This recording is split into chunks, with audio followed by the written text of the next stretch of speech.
afternoon, and good evening wherever you are. Welcome to Gothic Brunch. I have with me today all of my lovely friends, and we will be digging into some delicious, crunchy Gothic goodness this morning.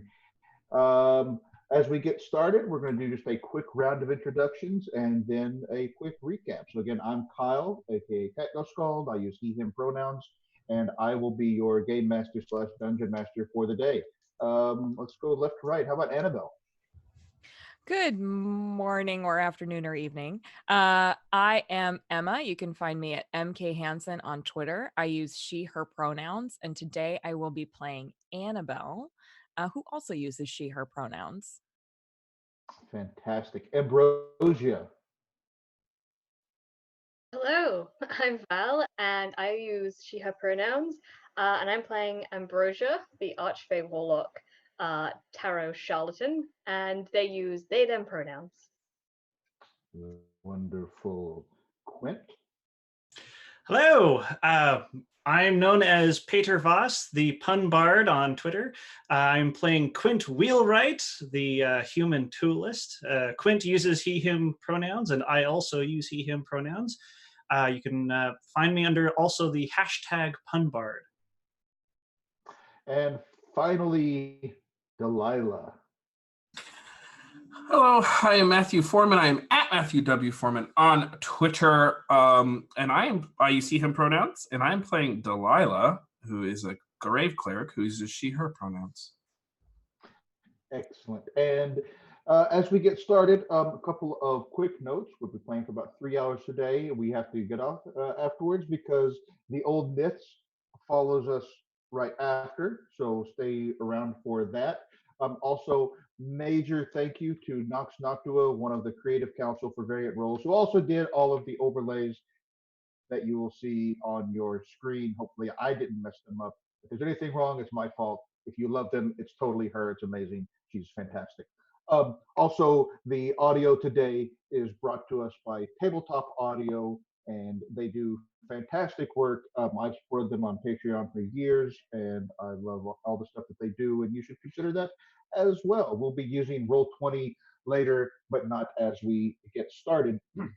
We are set in the world of Krevborna.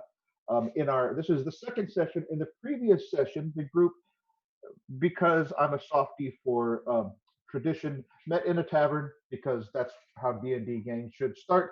And while they were there, however, some drowned zombies kicked in the door, and it was left to the group to fend them off, nearly losing Quint in the process because Quint was in a tavern and not, as one would expect, fully armored. As one would, you don't go to the bar, set for war, usually, depending on what kind of war that you're into, I guess. And anyway, that eventually all worked out. Quint got very, very sick from some blue rot from one of the zombies, and not only nearly died there, nearly died again the next morning from the illness. And then Delilah was able to restore him, which was good. But they have been summoned to the office of Dean Patrick Wolfstand, the Dean of Creed Hall University. The Creed Hall is the city in which they are located. And they're not exactly entirely sure why. Oh, one other note is that Annabelle got them run out of the bar, even though they saved it, because during the process of fending off these zombies, she raged. When Annabelle raged, she turned into a hybrid woman wolf thing, and they didn't like that. They couldn't decide which was the greater threat. Um, I don't know if we'll get a chance to get any more visions of the rest of the characters or today in terms of Quint's uh, famous powered armor that he hasn't gotten to show off too much yet, or Ambrosia's tarot readings, or Delilah's general creepiness. In fact, I have some things in store for all of you. I don't know if they'll come to the fore today. We'll see how the story plays out and things that happen. But I do have special stuff prepared for each character, depending on when the moment is right. So as we begin, We are in just arriving at Creed Hall University. You've been shown in to foyer, the foyer. I'm not sure how you say that word. To the lobby before the dean's office, and you've been ushered in. And in fact, if those of you, so for the you are ushered in and you see, first of all, while you're waiting for him to come in, if I can get to the right layer here, the dean's office is extremely well appointed. Well, the office, so I should note, first of all, just for scene setting, the university overall has sort of like a neoclassical architecture about it, domed buildings, Grecian columns, that sort of thing as you go in, surrounded by this fantastically detailed wrought iron fence around the campus. There are scholars and students going all around in dark robes, bustling about and talking about their various areas of research. Once you enter the dean's office, it's very finely appointed. There are portraits on the walls and candelabras. There's a sitting room where you're brought with very finely crafted furniture, and the dean himself comes in after a moment. He's an fairly heavy set man. He has uh, these voluminous robes. He's got an ornate cap, but is otherwise bald. His eyes are filmed over with cataracts, and he kind of, I don't want to quite say waddles, but something close to waddles over to you, and greets you all. Dr. Wolfstand, it's a pleasure, very much a pleasure to meet you all. Thank you for heeding my greetings and my invitation. You Uh, there. And he points at Quint. Have I seen you before? I You look very po- familiar. possibly I do a lot of fixing and special projects around town. You might have seen some of my work. I show uh, maybe like one of my tools or something that has like a little copyright mark kind of thing on it. I see. Very, very prosaic, very pragmatic indeed. Yes, yes. Well, I invited you here today because I have heard of a most unfortunate event yesterday. And I have also heard that we have the four of you to thank for ending such event sooner than rather than later. Perhaps you could recount for me what happened yesterday at this establishment on the Fisherman's Wharf. My memory is a bit spotty of the event, to say Very the least. well. Well, Quint, you were in and out of consciousness for most of it, so it's understandable that your memory would be fractured. Some undead monstrosities appeared in the tavern. We repelled them. And I believe, and they were waterlogged, soaked, and quite awful. And I think they came from the lock. Oh, this is most troubling. We typically don't suffer the presence of the undead within Creed Hall. It is, after all, a center of learning and civilization. Do you have any more detailed thoughts on the source of these walking undead?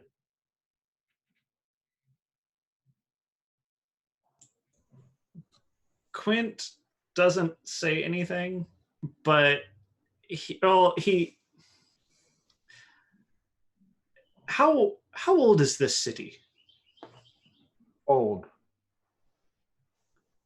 Um, Probably a few centuries at least. I don't think anyone knows the exact details, but certainly it goes back several hundreds of years. Yeah, Quint doesn't say anything. He sort of just ponders a little bit more. Hmm. Well, be that as it may, I have some thoughts and a request of the four of you. I would like very much if you would assist me in uncovering the source of these undead, because I have a suspicion that I will share with you at this time. I believe that I may have some idea of the source of this threat. More importantly, I have an expert with whom I would like you to meet. I say these things together because I believe those two may be linked. And as this expert is, well, associated with this institution, I believe it would be best to bring in neutral third parties such as yourselves to assist with this investigation.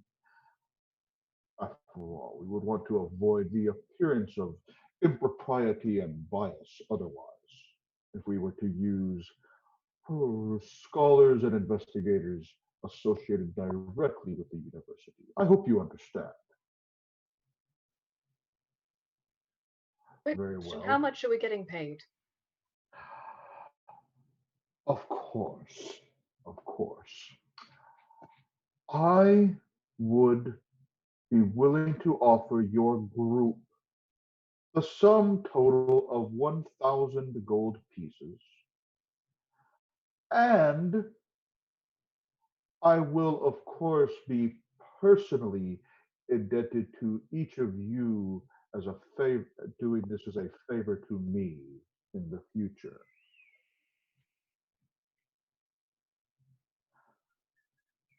What I require for this favor and these 1,000 gold pieces is your assistance in eliminating this threat of the drowned zombies. As I said, I believe there is both an expert and someone potentially linked in some way, which is the why I have requested your specific involvement. One of the professors associated with this university, Dr. Bertram Kipling. Dr. Kipling is known to research the alchemical properties of lock ribbon. And I suspect he may know more than he has been willing to previously disclose about the effects of the lake water on these undead. I would like for you to speak with him, ascertain what he knows, and from there follow your best judgment. I, of course, will remain available to you for questions and resources as required.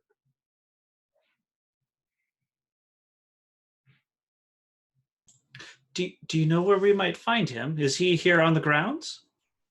He is not on the grounds currently. He does maintain a small residence of sorts in an old converted church not far from the lake. I Ah, old believe churches. my assistant can give you the precise address. Do you know if there happens to be a graveyard or cemetery near this small church? Not to my knowledge. Perhaps, certainly not of any size. If there were a small yard with a few small graves, I suppose that's possible.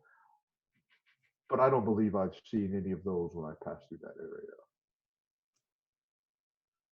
I see the investigative minds already turning. Well done, young lady.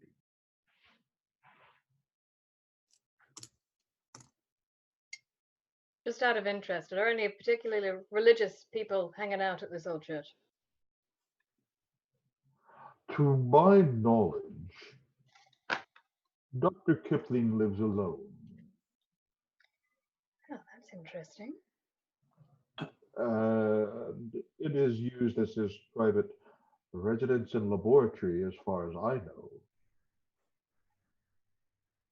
What, just out of curiosity, who is the old church for? Well, at one time, of course, it belonged to the Church of Saintly Blood. Who else would it have been for?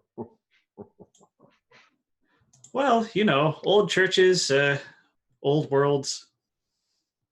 Oh, I see. No, I am unaware of whether or not it predates uh, civilized belief to the extent that belief is civilized in this area.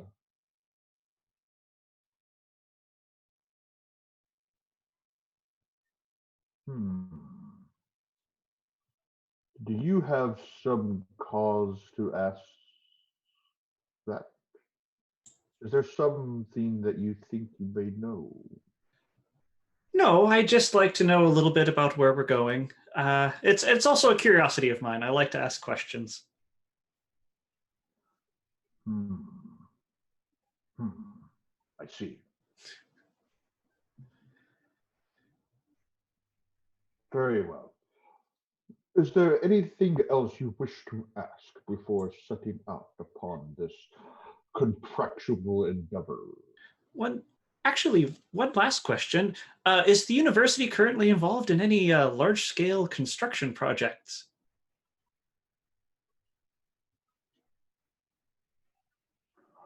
I'm not sure that's related to this, but Oh no, I just am curious. no, expansion at this time is not required. Ah, okay. Before we go, I do have a question. Since we are setting out to take care of something as horrendous as the undead, would it be possible to receive a portion of our payment now up front? I see. I see. How very mercenary. Yes. I suppose I will inform my secretary to provide you with a small disbursement as you set out. Yes? That sounds just fine, thank you. Very well. Any other questions? The rest of you have been relatively quiet, and he kind of peers at Delilah suspiciously. Sorry, I'm an old woman and I don't hear too well, so I've just been focusing on listening.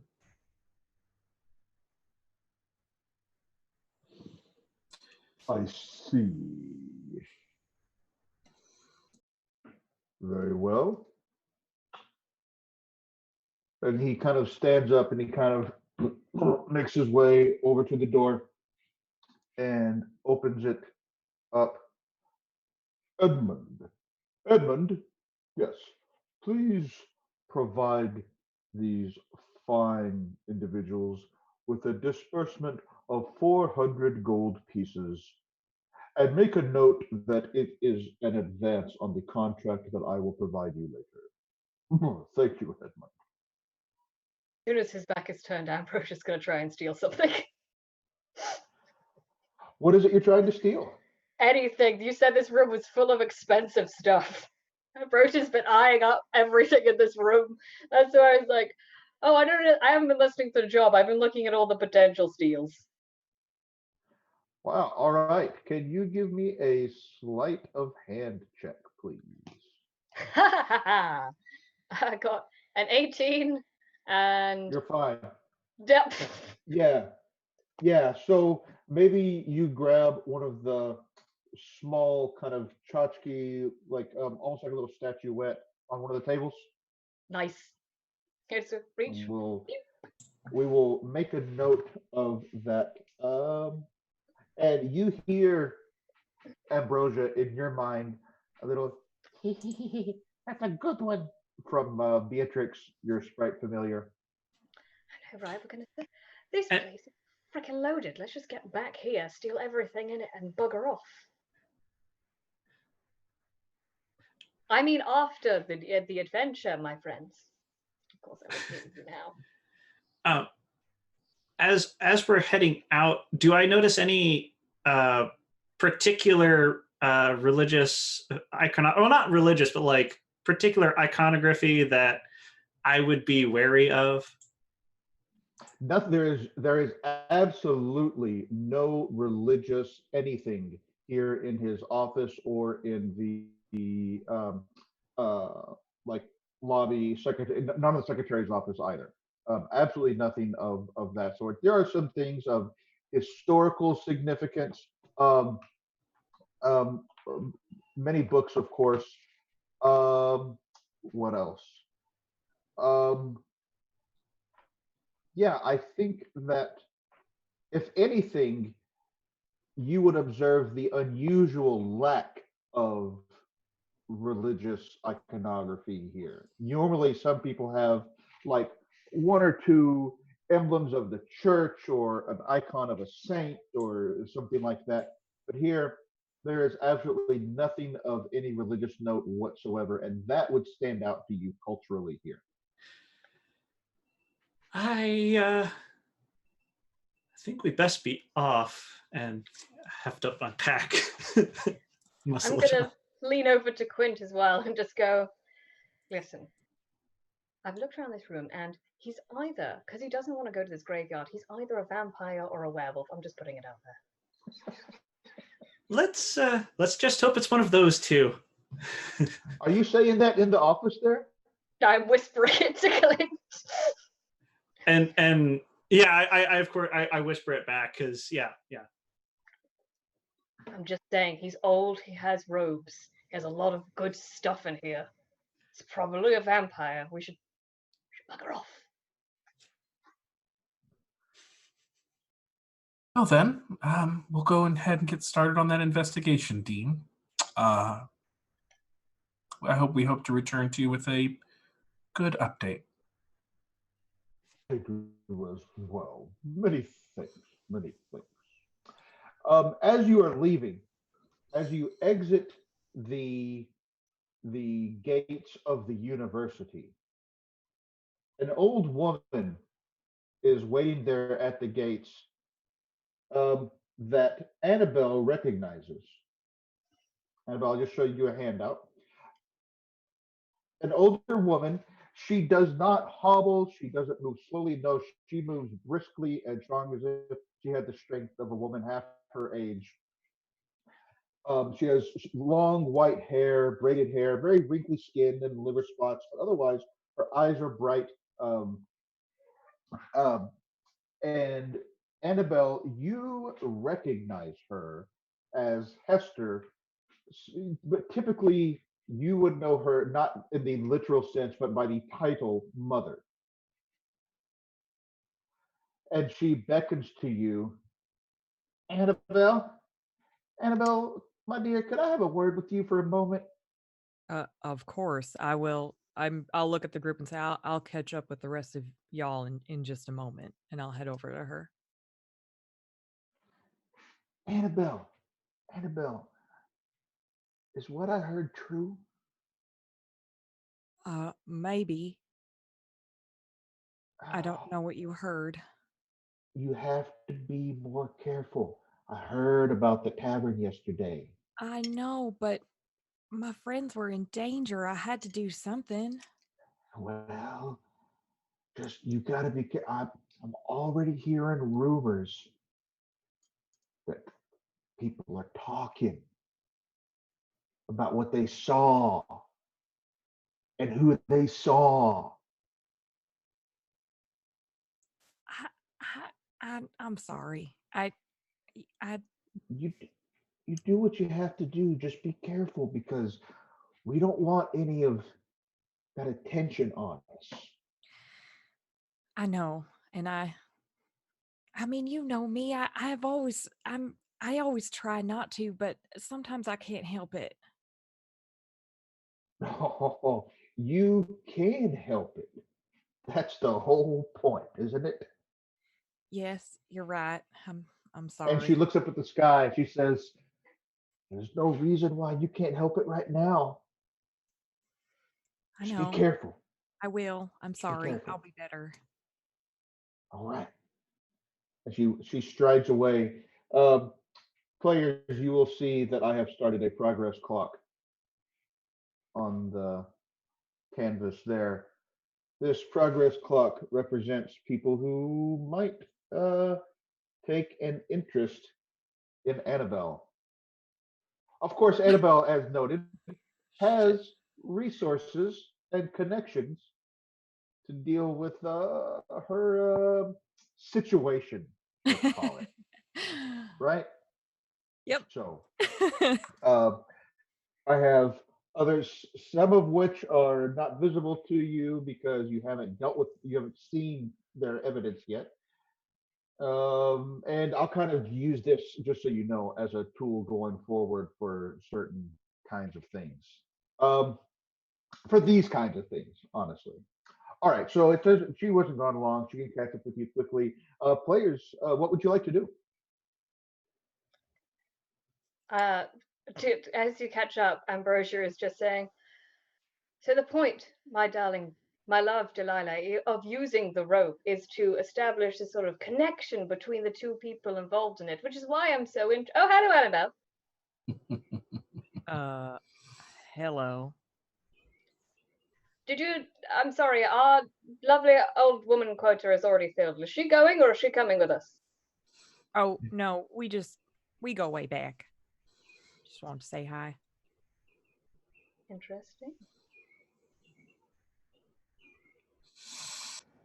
All right, well, best be going. Interesting. Well, I guess we'll just. Is our plan just to go straight to the church and the experimenter in question? I assumed we were shown where it is, all like on a map, or are we being actively led there? No, no, you were given the exact address. It's not far. It's not on the shore, but it's not far from the loft that's in that district. But you have the exact address. If you chose to proceed straight there, you could, or if you want to take any other investigative steps before going there, that's certainly your choice as well, of course. Quint, how are you feeling? I'm feeling just dandy. That sleep. Wait. Actually, wait a second. Didn't I just restore you? Right. Yeah. I at like. You would have been at You 7. dropped to 0. You did go like that's why Right. Annabelle And Annabelle had to carry you. Yeah, and then I lesser restoed, and I have a first level spell marked off for the healing, which means you would have healed maximum, which means you would have healed 7. So you should be at 7 hit points. Okay.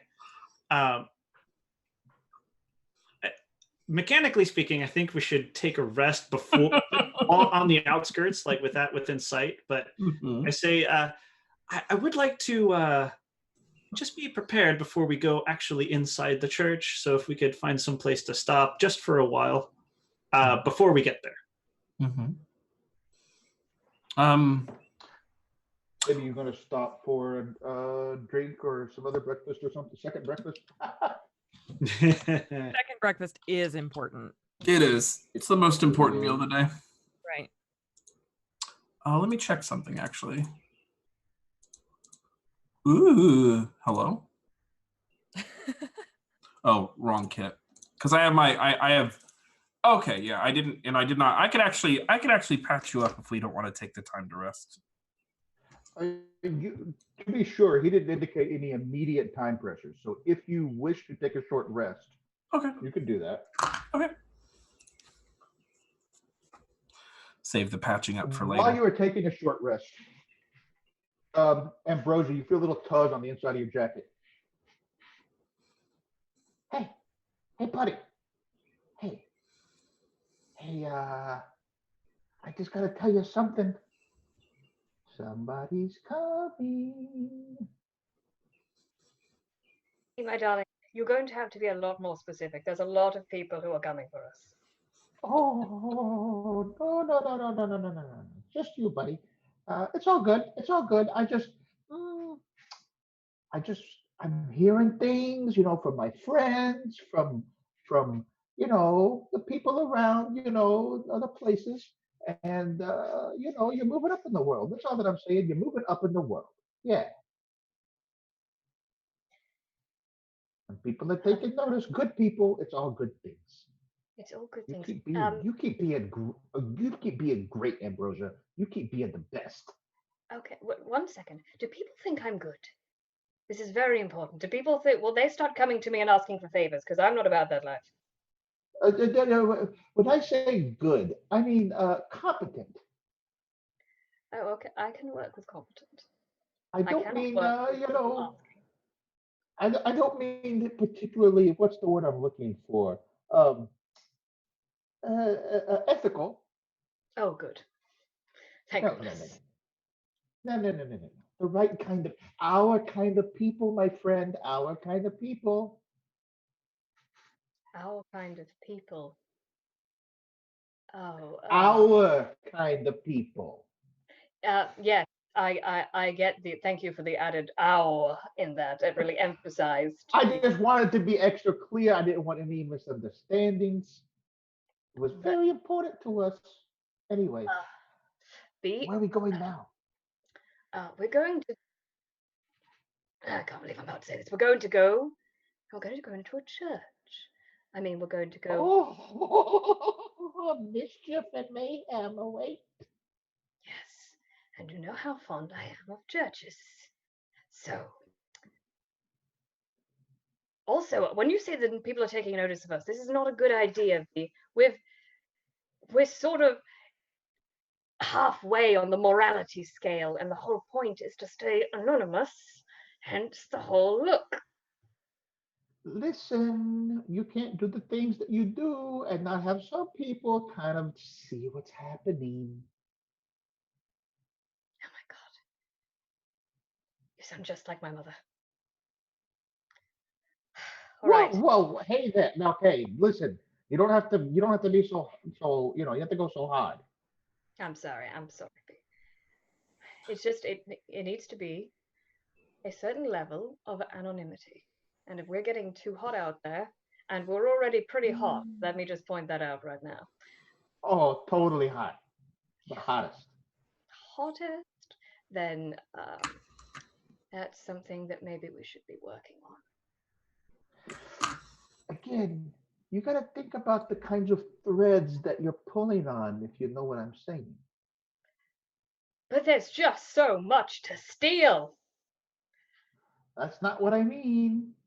Oh. Oh, fuck. All right. I'll keep that in mind. Anyways, let's go do some mischief at a church. This sounds like the best Tuesday ever. I have no idea if it's Tuesday. It's Tuesday now. It's like It's Tuesday now. It's canon. It's canon that it's Tuesday. And let's go cause some mischief at a church. That actually sounds pretty fun. Ambrosia, Yes, Delilah, my love. you're doing that thing where you talk into your jacket. I'm sorry. It's just such a lovely jacket. You've seen it. It's tailored, pretty nice. I've got to talk to it, to maintain the image that comes with it. I'm worried about your mental health. Lots of people are, my darling. I wouldn't worry about it. Hmm. You're looking particularly lovely today, by the way, Delilah. Is this something new? No, just typical walks at night that help keep me young. I love your creepiness, Delilah. It really adds to the whole flair that's going on here. It's not intentional. I know. That's why it's such a flair. Well then, I guess we'll get on with our investigation now that we've had 2 breakfasts before noon. During the short rest, during all of this, I'm of course tinkering away. there are a couple of things. I assume we're just outside the church. Are you tinkering or are you resting? I'm not resting. I'm getting us ready. Oh, I thought you were taking a rest to replenish your I'm going to play this a little risky. Ooh. I'm Okay. It's your it is certainly 100% your choice. Well, actually, let me ask you this: is this area heavily traveled? I think it being this time of day, you could certainly find areas. I mean, you're probably what are you looking? You could find like a small, out of the way, alleyway, or even maybe a small other sort of establishment where you can kind of, there's lots of little shops tucked away in hidden corners. There are little places that provide curios and whatnot. So there are, you could kind of go around a corner and spend a little bit of time if that's what you're looking for. Oh, okay. I thought the church was like out in like the non. It's towards the outskirts of town, but I mean it's not like way outside of everything. Okay, gotcha. It's on the outskirts of town. Okay. All right. So I'm not going to take a short rest. I'm actually going to be working on some of everybody's equipment. So I'm going to touch up Annabelle's axe. Yes. Yep. I yes. have a great. Okay. Yes, the axe. I'm going to work on. I'm not going to put it on yet, but I'm going to work on my suit. And then there's a feature I have called gearing up. And by working on it, I'm not giving it stuff again. I'm just making sure it goes for 2 hours. So, okay, everybody. Up to 3 willing creatures that I can see, which would be Matt and Ambrosia. You get to choose the following, or one of the following. For gearing up, you can either get +2 to melee weapon damage, +2 to range weapon damage, temporary HP equals to my int modifier plus my toolist level, or +2 damage reduction. You can only choose one.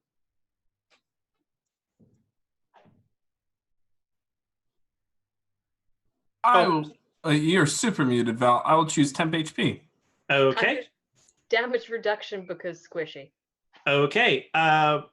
Okay. Toolist level is 3 plus my int mod. 3. So okay. Let me just 6. double check. Okay. Matt or Simi. Delilah, you get 6 temporary HP. Okay. And Ambrosia, anytime you're struck with physical damage, you subtract 2. Okay. And this lasts for 1 hour. So if anyone wants to attack us, do it within the next hour. Put out a bulletin. Hand out pamphlets. Hand out pamphlets. Hello, please attack us within the next hour. Otherwise, it'll be mighty inconvenient. And also, if possible, literally before we round the corner to go into the church, I want to get into my suit. Yeah, make a quick stealth check for me as you do that. Disadvantage or advantage? We'll just make it regular right now. Okay. Nope. That would be a whole whopping 3.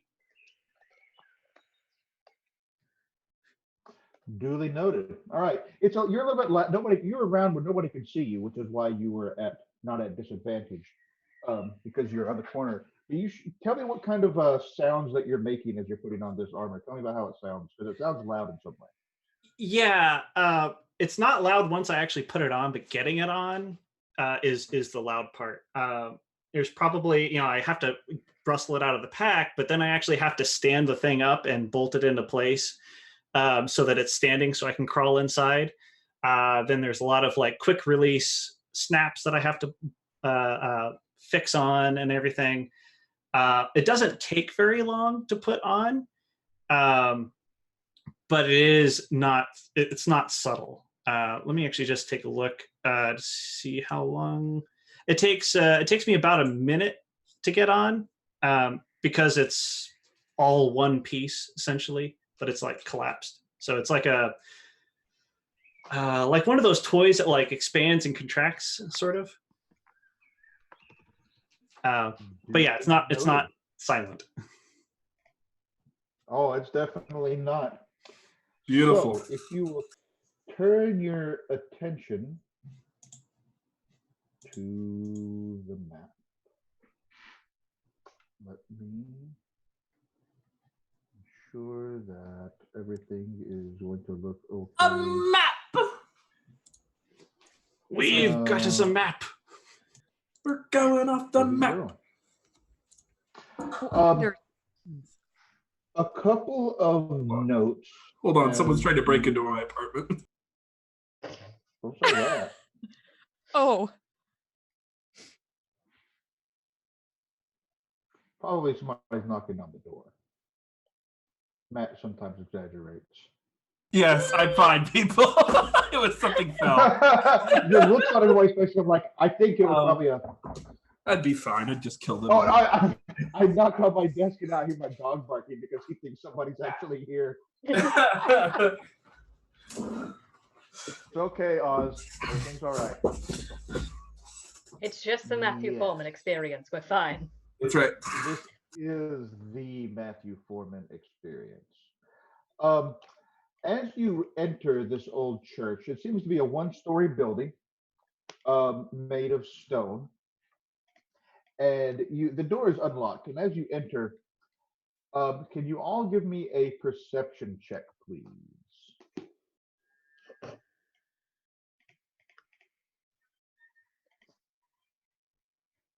Oh, so good at stealing, so bad at seeing. 4. 16. Did you say 16, Delilah? 16, yeah. Okay. Anyone else?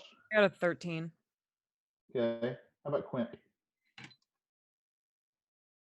You're muted. You're muted. I got a natural 1. Natural 1. Delilah, 2 things happen. You barely. Wait, you said 16?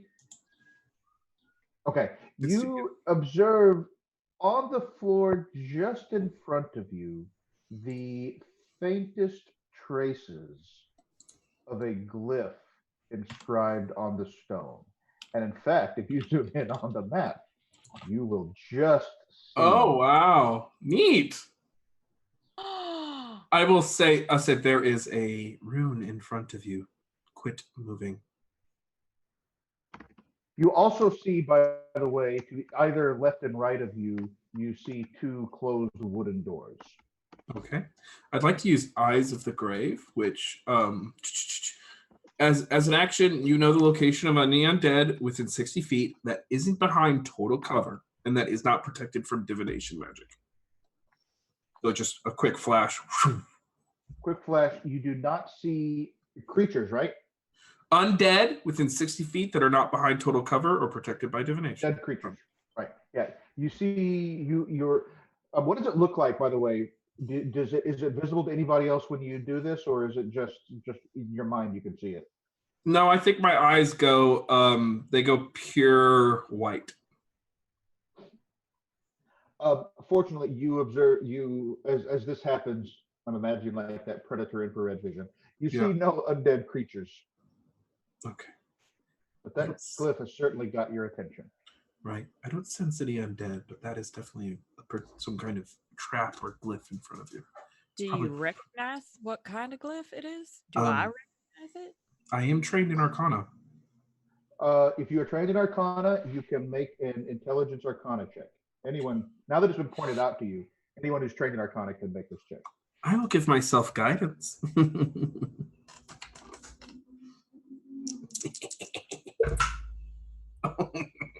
13. Let's see here. I'm going to say that you do recognize this as a You don't know exactly what it does, but it is a glyph of warding. There's a magical ward on the floor in front of you. There's a Yikes. magical ward. It's a fairly powerful ward known as a glyph of warding. Oh, did you hear? Sorry, I said it's a fairly powerful. Well, okay. Well, my box didn't light up, so I was like, "Was I too quiet?" You were quiet, but I could hear you. Okay. Are the doors on either side of us before or after this glyph? They are on Like either right side of the glyph itself. So if you can, Oh, I mean, you can see oh. them. Oh, I Yeah. couldn't tell if those were doors. I'm sorry. Okay, I Yeah, see. that's why I kind of called them out. Yes, they are. There are doors on either I side. see. Okay. Does anyone know how to dispel magic? That's a hard pass on that one. Maybe, This ward spells disaster. well, maybe we should just. I can't believe I'm saying this, but I mean, this person hasn't done anything wrong. Maybe we just call out. I mean, it's a glyph in front of a church. I mean, Well, they're trying to keep someone out of here. Hello, weird old man, are you here? Or are you dead? Right, we could do Did you that. say weird dog man? I said weird old man, but whatever floats your Weird boat. old man. I see. I see. So this church is made of, the interior is all stone tile and old wood, and it echoes, but there's no response. excuse me, sorry. Well, I think he's dead. End of the adventure, everybody. Let's go. Right, not so fast there. What if we, do you know how to trigger one of these? What if we stepped Yeah. out of the way just a bit and sent some trigger it? Let's all step back, and you can send your jacket towards it. I think that's a great idea. By your Why don't we do that, Ambrosia? Yeah, and by your jacket, I mean that little thing that has the bow and arrow that was fighting those creatures last time. I was about to say I would rather throw myself on that glyph than throw this jacket on that glyph. but your sprite. Oh yes, sorry. You know about the sprite. Yes, it was in combat last time. Oh, It was, right. it was flying little arrows. I forgot your keen eyes, my love. Correct. So for those who do know about these glyphs of warding, does somebody actually have to just touch it, or can we actually jump over it? Well, it would be pretty bad if someone missed. I can't jump over that, and I'm not letting you toss me. Would you like me to carry you? If you drop me, that's a stain that's going to live on your soul for the rest of your life. I have many of those, so we could just add to the pile. I mean, if you feel like you can leap over this with me in your arms, that's fine, but we still can't get through any other doors. So or I can just shoot it with the tiny sprite I have. Exactly. Yeah, let's do that. Yeah. I'm sorry for calling you a tiny sprite. So we all back up like 20, 30 feet out of the freaking thing and send in that little sprite or whatever. Ambrosia is going to go and talk to B and say, "No, B, I want you to stay as far back as you can and just launch the arrow. You do not get near this, okay? You stay safe." You just want me to shoot an arrow. That's all. Just shoot the arrow. Do nothing else. I can do so much more.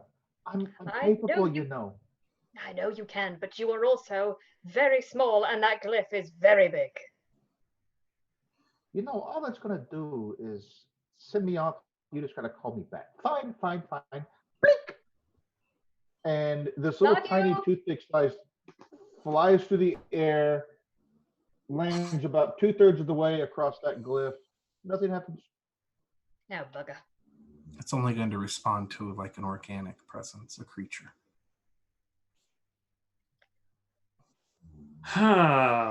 Sacrifices have to be made, Ambrosia. I'm not throwing the bloody jacket. The jacket? The sprite seems very willing. We do not assume that B is willing. We are going to ask her. And for the record, I really bloody don't like this. B, What? there is a glyph of warding there, and we can either sacrifice one of us or one of you, and I will call you immediately back. But I don't like this, and you could say no if you don't want to do it. Are you saying that I am less important to you than any of them? No, I'm absolutely 100% not saying that. In fact, I'm like 50-50 about throwing one of them on there. Fine. But I can't summon them back with a spell. I mean, that's probably true. And none of you hear this conversation. This is a telepathic conversation. Ambrosia just likes to do the affectation of talking into the jacket. Yeah. Yeah. Fine. So you all see this little sprite, about this tall, kind of come, flapping out of the jacket and fly and kind of like meander in through the air, through the door. It's a cloudy day, but otherwise brightly lit, just kind of that where the light is all filled through the air. And as soon as the sprite flies over the glyph, a sphere of darkness fills that hallway. And you hear Beatrix, you in your mind specifically, Ambrosia, you hear Beatrix call out, "Ooh, spoopy."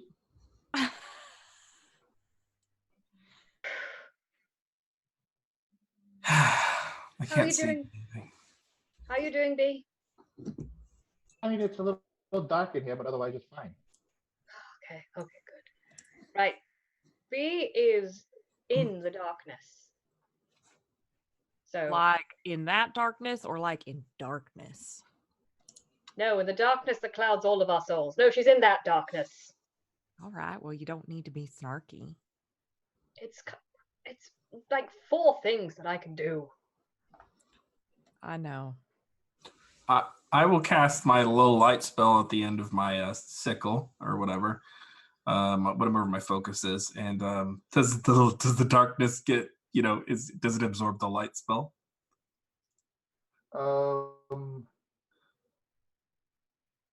What spell did you cast to light? The cantrip light. Does it function in there? Your cantrip is immediately dispelled. So I'm just like, and it's just like.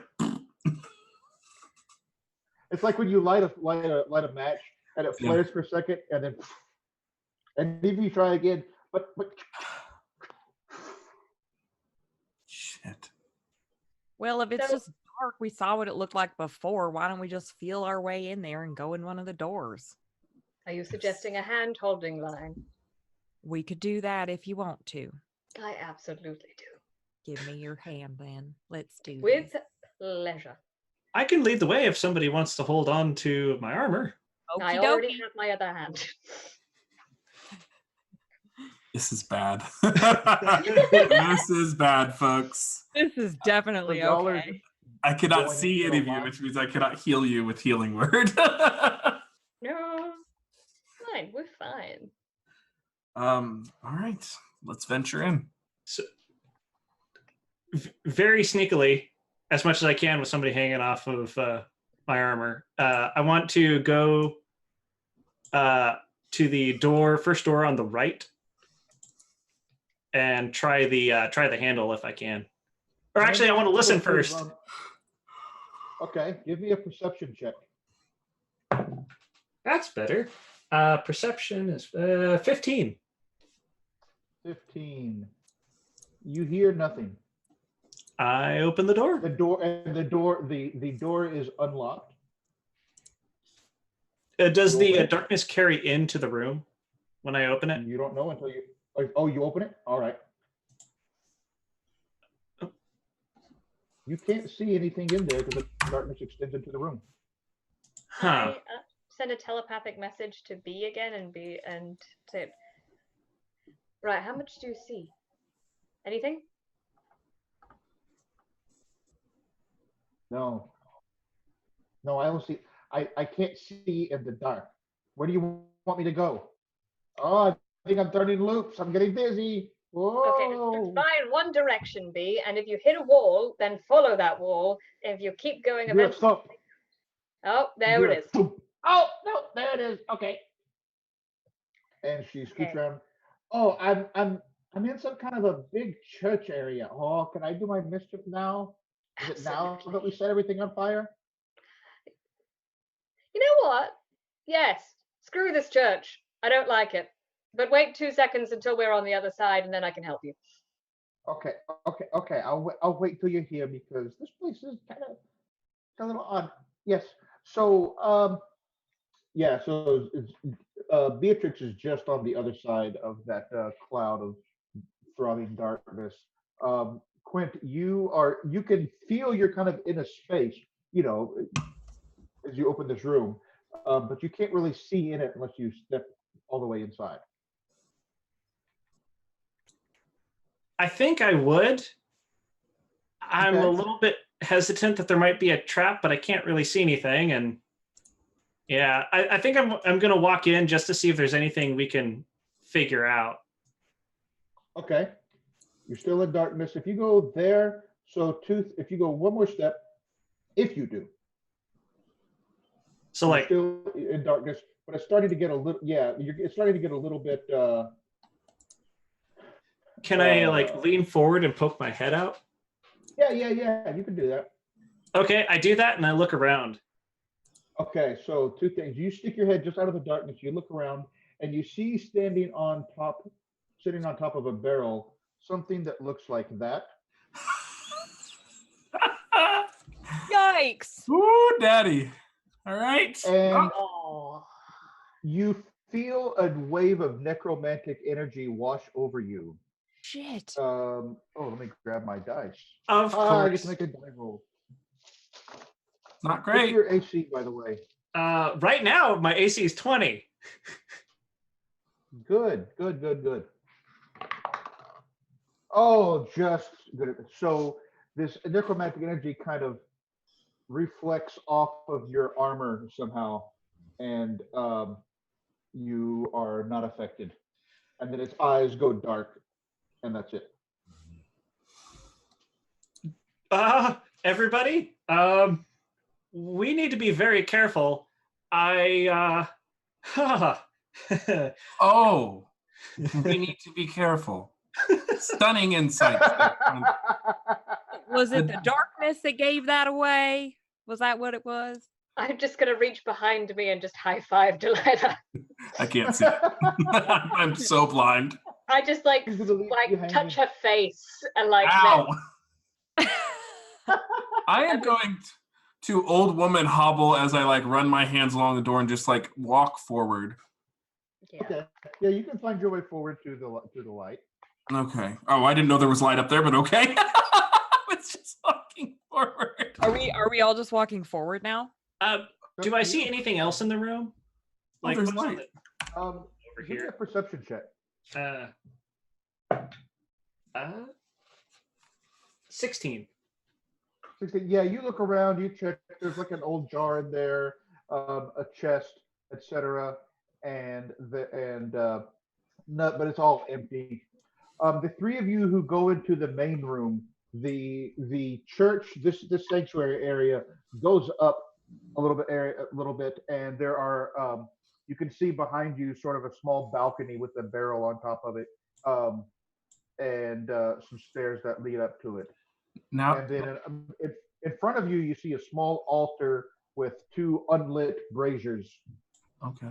Now that I can actually see, I'd like to take a look around. I would like to do the same. And I make my way up to join the group. Right? I would like Very to good. find B and then look around. Yeah. So all of you give me a perception check, please. Fuck me! My roll is shit. I use guidance, but it's still not great. 15. 19. Are we perceiving? Is that what we're doing right now? You all said you're looking around, so 13. Okay. I got a 17. all right. Um, what you see in here is, it's empty, it's broken. You can, see some on the maps. I noticed there's the balcony behind you. You see an barrel or chest or something up on that balcony behind you, but it's a little bit up, so you can't really see too much. A couple of tables with a few implements on them, nothing unusual, and then this altar, this relatively disused altar. By the way, for anybody looking, thanks to Elven Power for the map, Derek Ruiz does great work. Love them. Is there anything on the altar that is recognizable, like that is religious or yeah, I guess it would be religious. There's a pretty typical hymn book and like what do you call that? It's not exactly an urn, but almost like a little empty vase where normally like holy water or something might be held. Okay. As you're looking, are you looking around the altar? Yeah. Okay, if you're looking around, you'll see that the altar itself is on these thin rails, like it could be slid. Okay.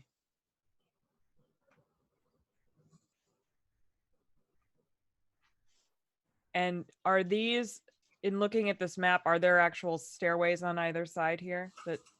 Yep. You see stairways that lead up to an open balcony behind you. And those two tables on either side, are those also there that we see on the map? Yeah. Everything you see on the map is there. Okay, I'm gonna like sort of take a look at this one over on the left for anything that's on it. And I'd like to take a look at the altar. I'll go Okay. for this one. So the two tables have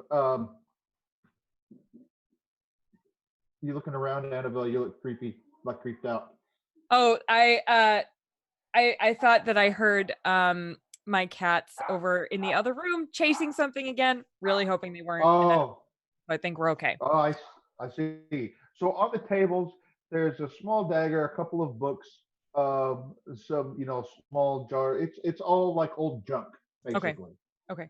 Um, um, Quint, as noted, for Annabelle, there's an old hymn book, a very standard looking hymn book, and like there's a word for it, but I can't think off the top of my head, like a small vase that might be used for water of some sort. But you do see two thin rails on on the bottom, that the like sliding rails that the altar is mounted on. I want to give it a shove. Actually, wait. I want to. Oh, dang. Yeah, I'm not a rogue. Can I actually just roll an investigation check on it just to see if there's anything hinky about it? Because of the skull that just blasted me. Yeah, give me an investigation check. That's 12 plus. That would be a 17. 17. You don't see any traps on it, anything like that? No. I'm gonna just push on it a little. All right. As you Just to do, see if it gives. It does give. It slides, but as it slides pretty easily, but it makes a super loud screeching that kind of echoes through the church. All of you definitely hear that. It's like nails on a chalkboard. I found something. Wonderful. I'm really glad that everybody knows we're here now. What is it? Fairness, he's wearing giant armor that goes ka-thunk, ka-thunk. I think we were pretty screwed from the beginning. What is it that you found? I found a hole underneath the altar. How many of you are glance over there? I guess all of you, right?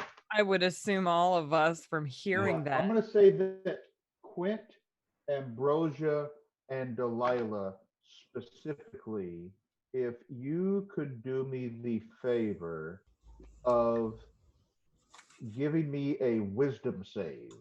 All right. Oh boy. Hallelujah. And that's if we're not proficient, we just add our ability modifier. Yeah, Oh, Correct. 19. Oh, 19, same. yeah. 21.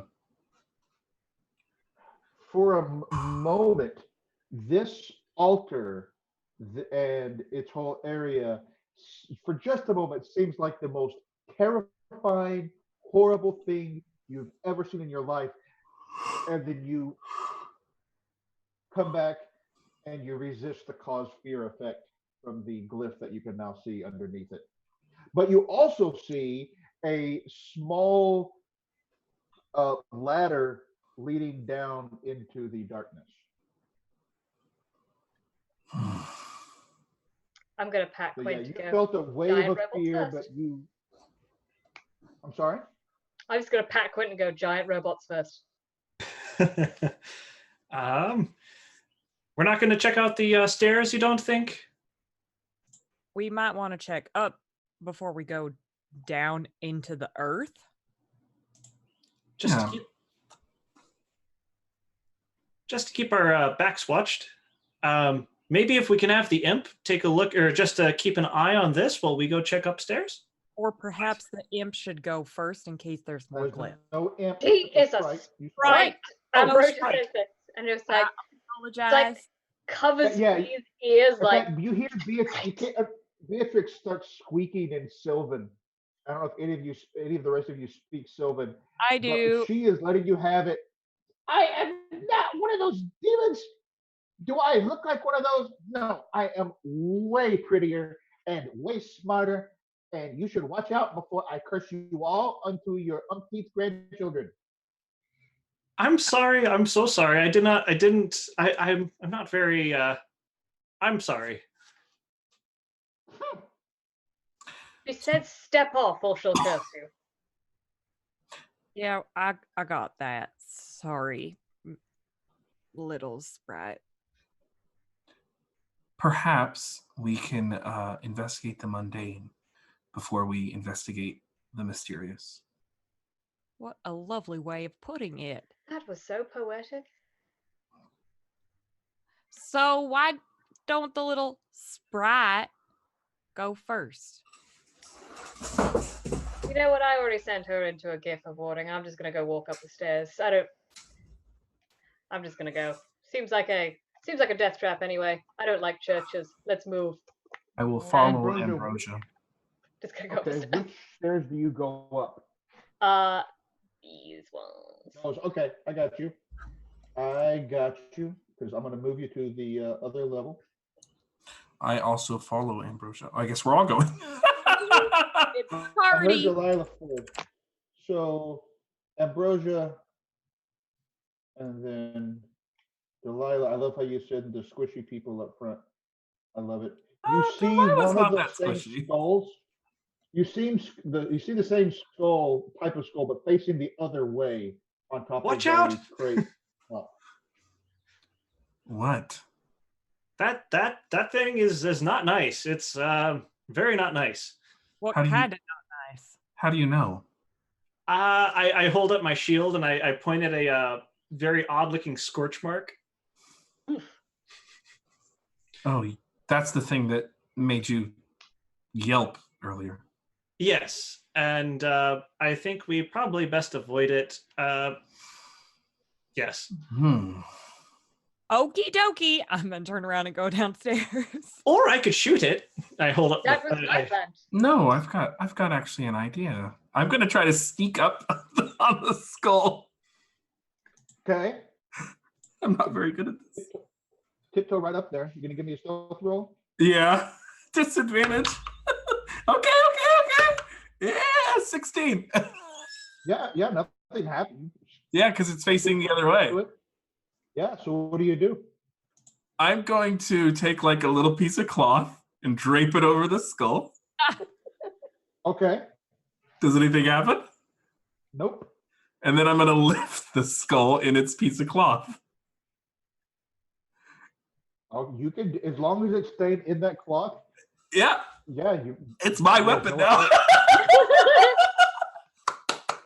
Delilah's a crafty old woman. just let me know if and when you uncover it, and Yep. where it's pointed when you do so. Yep, absolutely. Oh, I love this. All right. Yep. I cannot believe I got a 16 with disadvantage. Doing great. Can't roll perception, but I could roll stealth. Okay. Is there anything Okay. else up here? It's pretty bare up here. There's some dirt and small bits of broken wood, mouse droppings, etc. Ugh. It's pretty gross.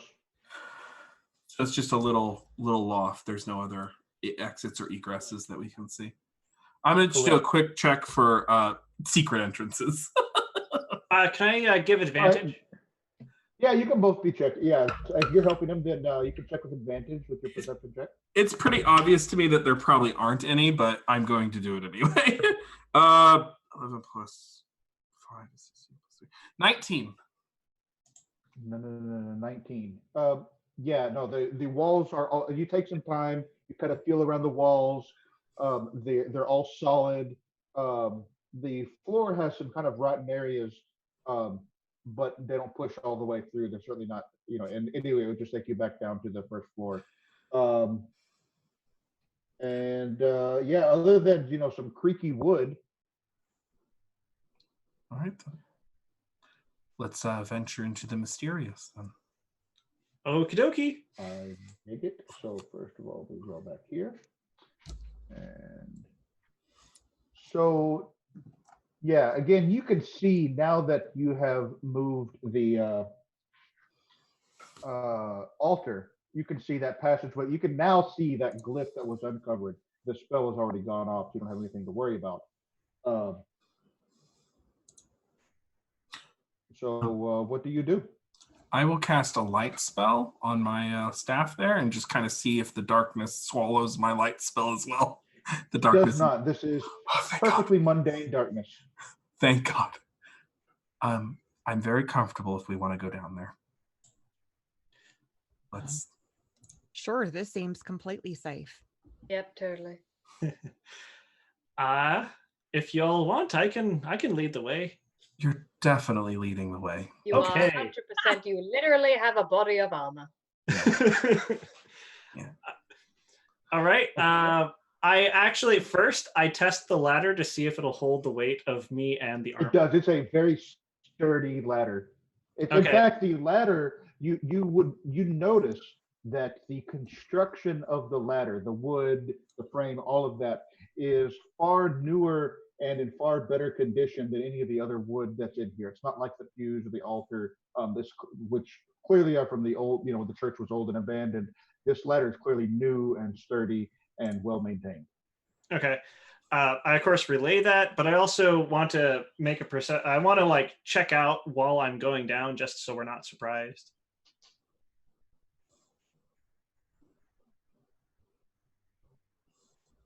Yeah, give me a perception check. Okie dokie. Okay. That's not good. It's a 6. Yeah, it's completely quiet. You can kind of hear the faint sounds of nothing, and the and you just see the light shining on a stone floor about 20 feet below the ground level. Okay, I go all the way down and then post up and just wait for all of the rest. Okay, so you see yourself at the end of a long hallway. You can do that. You can kind of scroll down and see. Yep. You see yourself at the end of a long hallway. There's there's a door on the right ahead, and before that, a passageway to the left. Anyone else going to follow down? Yep, I'll go down. And I All right. go behind the werewolf. I will go last, and before they go down, once everyone else is gone, Ambrose is going to turn around to the church and just flip it off and say, "Fucking hate churches," and then climb down. I heard that. Fair. Sorry, my love. I'm also going to be looking and listening pretty intently to see if there's anything within the vicinity. Sure, totally reasonable. Can you also give me a perception check? I sure can. Nope. That's a 7. Okay. Um, again, you hear the faint sound of nothing. There's darkness. Um,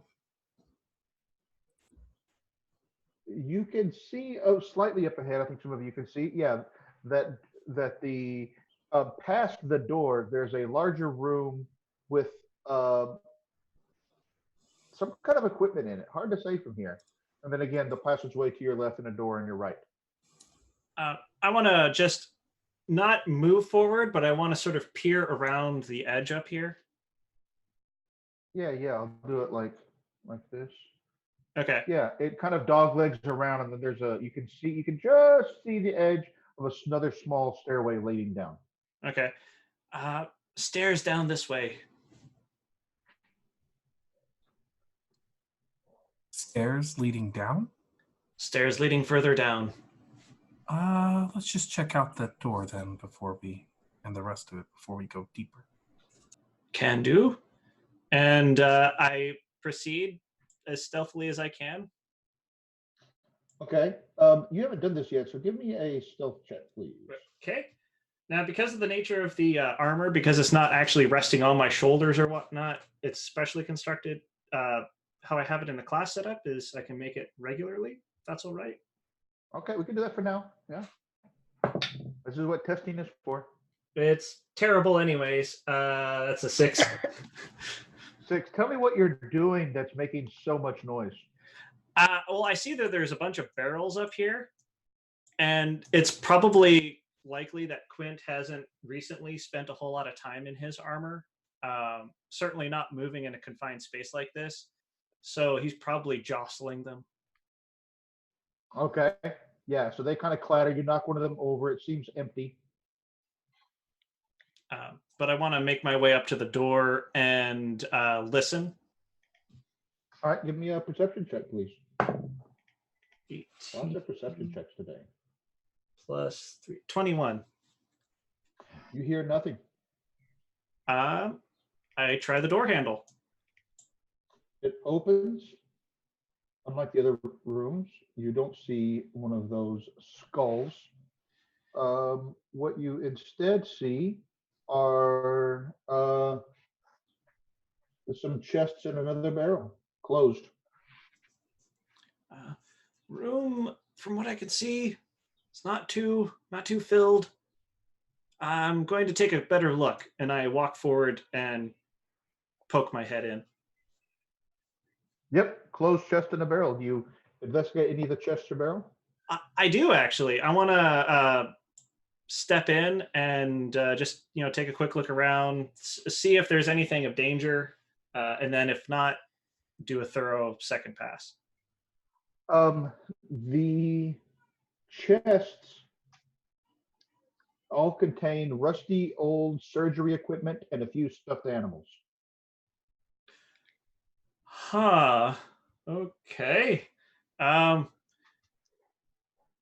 any of you know what stuffed animals might be used in a church with surgical implements? I have several ideas. None of them are very good. That's what I thought too.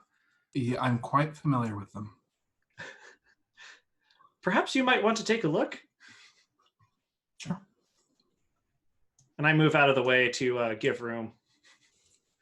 I'm also gonna go take a closer look at these. Yeah, there's like scalpels and forceps and small bandages, and then there's also like some what we would think of as teddy bears and like a stuffed fish. As I shuffle around through the surgical tools, I will say, in my village, before it was destroyed, I was actually the only healer, the only medicine woman. I delivered everyone's babies, buried everyone's children, mothers, fathers, administered all the funeral rites, and performed all the surgeries. Is quite a list of accomplishments. I'm going to look at the tool, Quint. accomplishments and failures. I know some of that, and I nod resolutely. So I've had go ahead, Quinn. I've had some of those myself. Haven't we all? Do I make anything of these tools? They seem to be somewhat rusted as you're examining them, even because of your background. No check is required.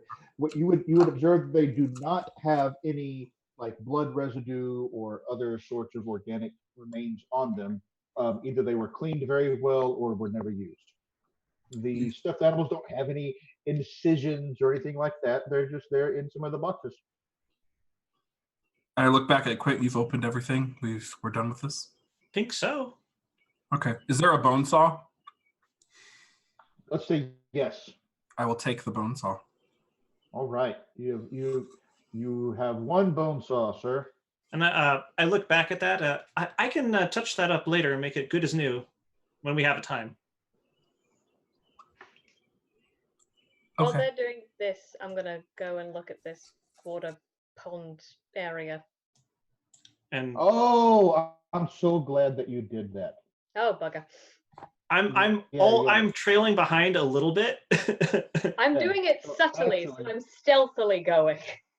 It's not going to matter a whole lot. So, Oh boy. as you walk in, you see 4 creatures sort of like stitched together. You can see them on the map, kind of look at you. And this is where we're going to take a break. We're going to come back and roll initiative. Oh dear. And I'll describe the full scene to you, but I think we're about halfway, and this is the right moment. So we will be back in a few minutes, everybody. Cool.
Caleb is probably...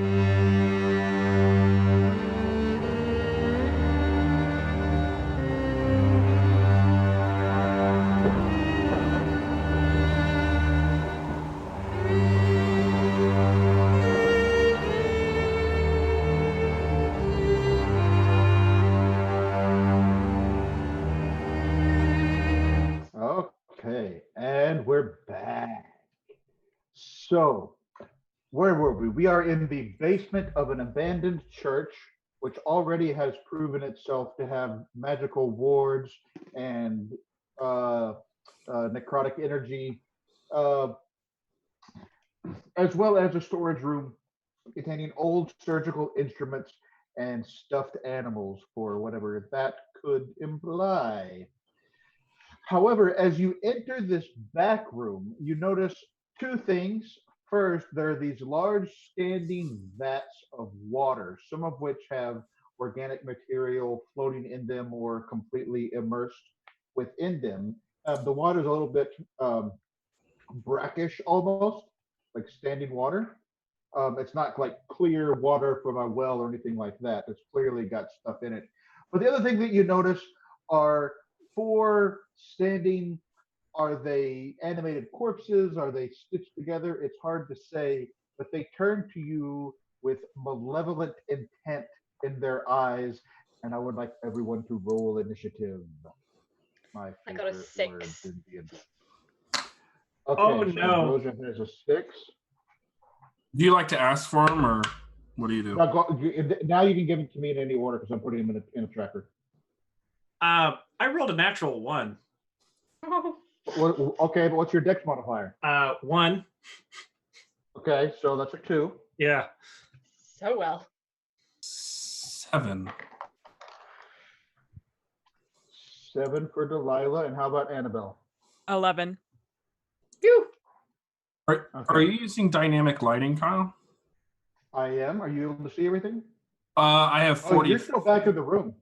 Oh, yeah. Yeah, you're still back in the room. Yeah. Understood. Yeah. Okay. Okay. And then these guys are, well, two things that happen. First of all, I need to pull up my, oh goodness.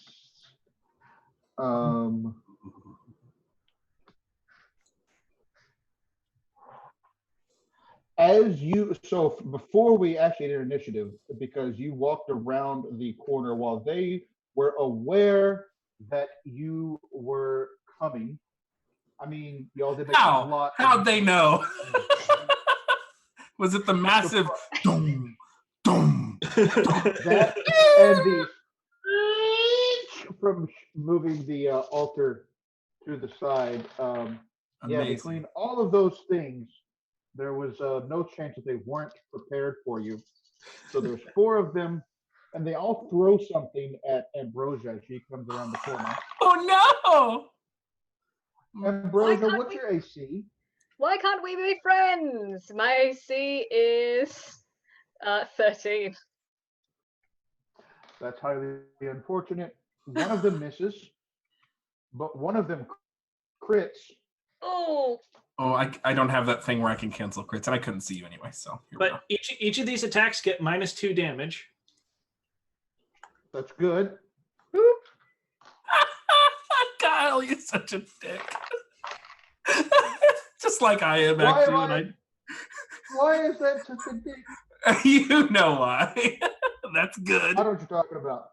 So before we do I'm going to give you the numbers. You can apply the damage reduction. One of them does 15 damage. That's the crit. Ooh. One of them does 2 damage, and one of them does 8 damage. Yep, and I'm unconscious. It's all, to be clear, it's all acid damage. I am full unconscious. So there's just all these vials of these large like globs of acid get thrown on her.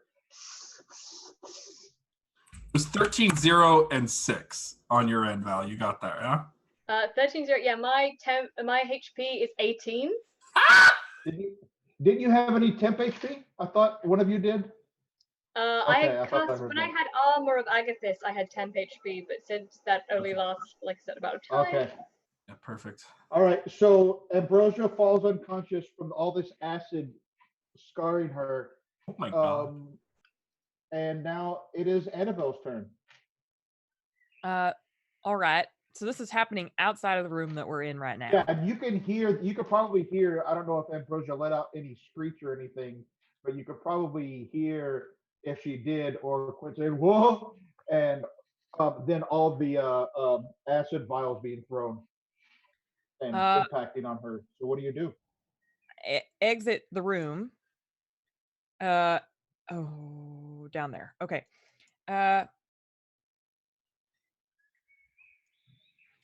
I think I can get that far.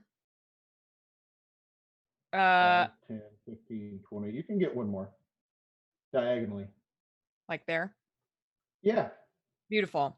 I'm gonna do that, and you're all gonna start hearing some wolves howling somewhere, echoing through these walls, and her ancestors are gonna pop up. Some of whom are look as though they are in sort of this werewolf form, and my face is gonna elongate into that of a wolf, and I'm going to rage.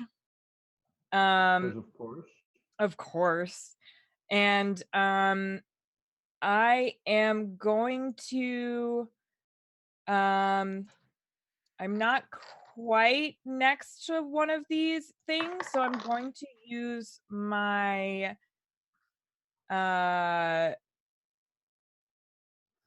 would I use You're close. No, I'm gonna say that you're no, you're fine. You can hit it.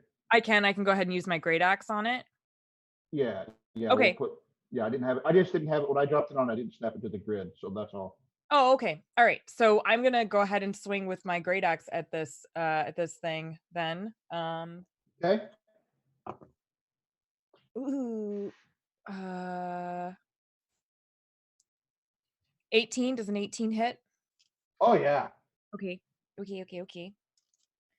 this. So that's that is 11 slashing damage. Slashing. Okay. Yes. Thanks for let me know. All right. Anything else? Nope. That is it. That's it. All right. Was that reckless or just regular? No, that was reckless. That was reckless. So you have advantage on attacks against you, right? Correct. Okay. Because you're just swinging with wild abandon. Yes. As you do that, rising from the vat in the northwest corner, Oh no. you could not previously see is, yeah, some kind of half rotted creature Ugh. that, yeah, it's not great. I mean, it thinks it's great, I guess. And it literally like has to climb out of the vat to get to you. So it doesn't have a lot of movement. So that's 5, 10, 15. It's there next to you. No, actually, I take that back. I take that back. As it climbs out of the vat, it throws something at Annabelle, looks like an urn. The rest of you would see. At advantage because she's reckless. All right. Does a 19 hit you? Yes. Okay. So first of all, as the urn impacts on you, it only does 3 bludgeoning damage. Okay. You know, Is that already halved, I guess. No, that's not. No, I'll never give you whatever damage reduction or whatever y'all have is all on you. The track. Gotcha. However, as the urn breaks on you, or just touches you, actually, I need you to make either a Constitution or Wisdom saving throw, your choice. Awesome. 15. Okay. That's not good. Oh, cool. I need some dice.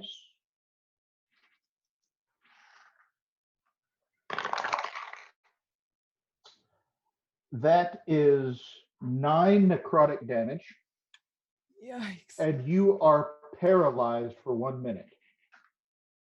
You can repeat the saving throw at the end of each of your turns. Okie dokie. I will tell you, it's very bad if that reduces you to 0 hit points. And in fact, Delilah, I don't know if you can see, I'll say, Delilah, when you get around, I'll just tell you now. You may not know this now, but you can handle it. You see that necrotic damage starting to turn her to dust. Oh no, Annabelle. So just letting you know, that is all on that white's turn. It's literally standing in a vat of brackish water. And it is now the alchemist's turn. The alchemists, they've already dropped Ambrosia. Annabelle is being taken care of by the white. And so the alchemists are instead going to, one of them steps up to Quint and tries to scratch at it with its claws. Bring it. Misses. It doesn't even hit you. Like, it doesn't even get, it's not that your armor resists it. You just dodge out of the way. It rolled a 7. The others are intelligent. These are relatively intelligent creatures. These are not the zombies that you fought before. So 2 more of them throw acid, but they each make they're just conjuring acid and throwing it at you. What's your AC is 20? Kyle, Yes. the one that I hit rolls at Yes. disadvantage. Okay, good to know. Thank you. Because That's the important, first actually. one that I hit, because of my guardians, it hinders their attacks. Oh, okay. That was the one that tried to scratch him and it missed. Okay, all right, good. perfect. That's fine then. Yep, that was one that tried to scratch him. So of these attacks, 1 hits for 6 acid damage. The other were all resisted by your armor, and then 1 more is going to lob its acid, and of those 2, 1 hits for 5 acid damage. And that, I can move this where it can be on screen. Okay, so that was 6 acid and 5 acid? That's what I said, yeah. Okay.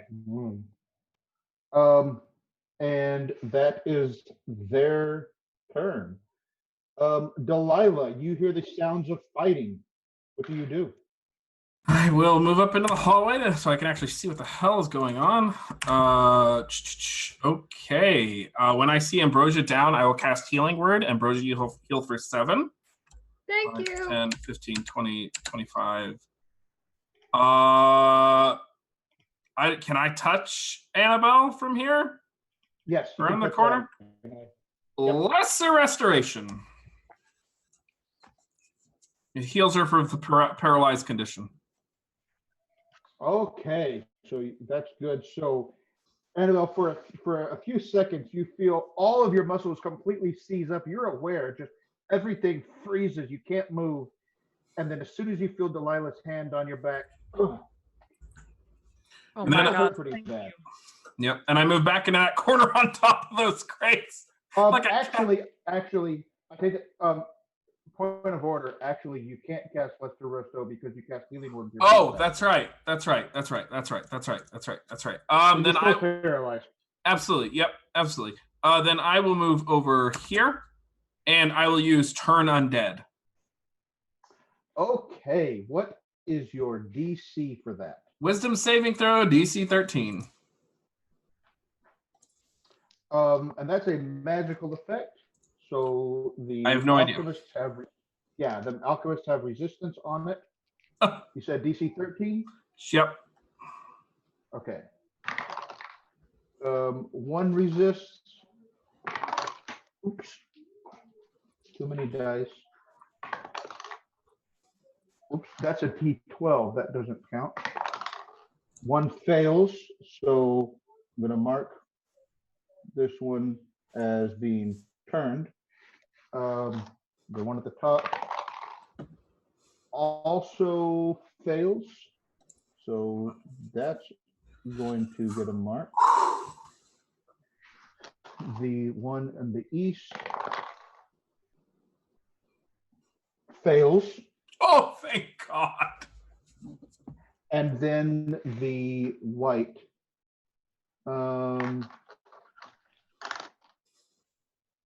Yeah, the white.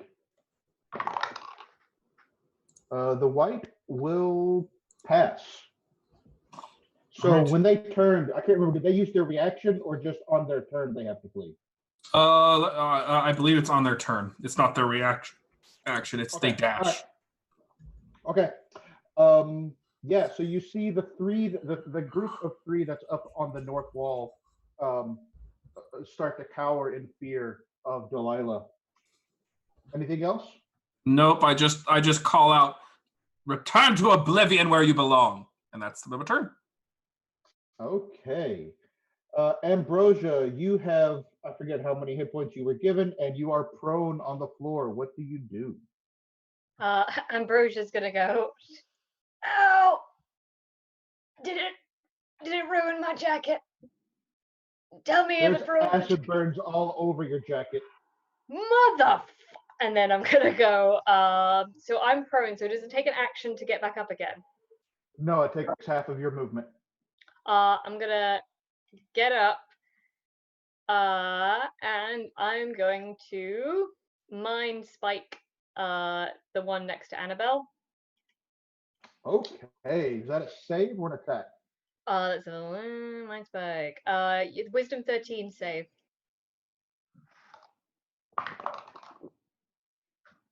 It passes the 15. Damn it. Yeah, I don't think it does anything on a failed save. Does it do half damage on it? Yeah, it does half damage. So 3d6 psychic damage on a failed save, or half as much damage on. So roll 3d8. So it takes 6 of. God, what's it? It doesn't have what kind of I think damage. it's psychic damage. Psychic damage. I Yeah, it believe takes it's psychic. 6 psychic damage. And Very. I'm going to Okay. use my bonus action to Misty Step behind whichever wall is nearest. Mind Spike is a cantrip. Oh no, Mind Spike is a second level spell, and Yeah, so you can't Misty Step with your main action. damn it. Then You I'm cast a spell with your bonus action, then any spell on the main action has to be a cantrip. going to pat Quint and kind of flatten myself against his armor as best I can. Okay. Yeah, that's good. That's good. Yeah, I dig it. All right. Speaking of which, Quint, it's your turn. There All right. is one right there next to you. Yeah. Can I swing at this one? Absolutely, you can. Alrighty. I'm a swinging. Let's see, 10 plus 4, 14 to hit. 14 will hit it. Okay. And so 1d8 plus 2. 10 damage. Yeah, no, that hits it pretty hard actually. It's still up, but you can see that you've really done some significant damage to it at this point. What else do you do? Well, I can't exactly move anywhere. Can't exactly move into Ambrosia's space. You could move around her. Okay. Well, would that be an attack of opportunity? No. Yes, it would once. Yep. because you move out of its area of control before you move back into it. You can pass through ally spaces.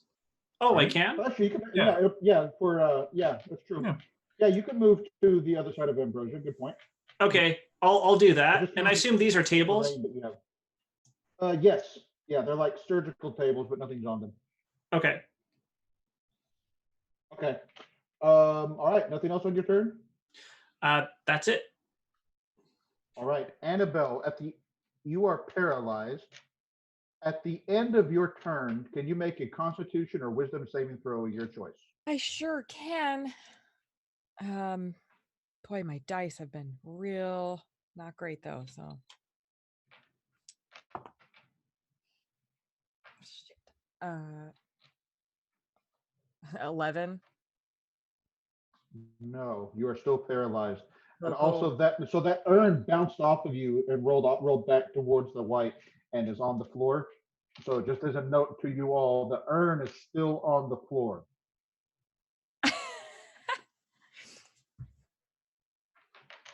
All right.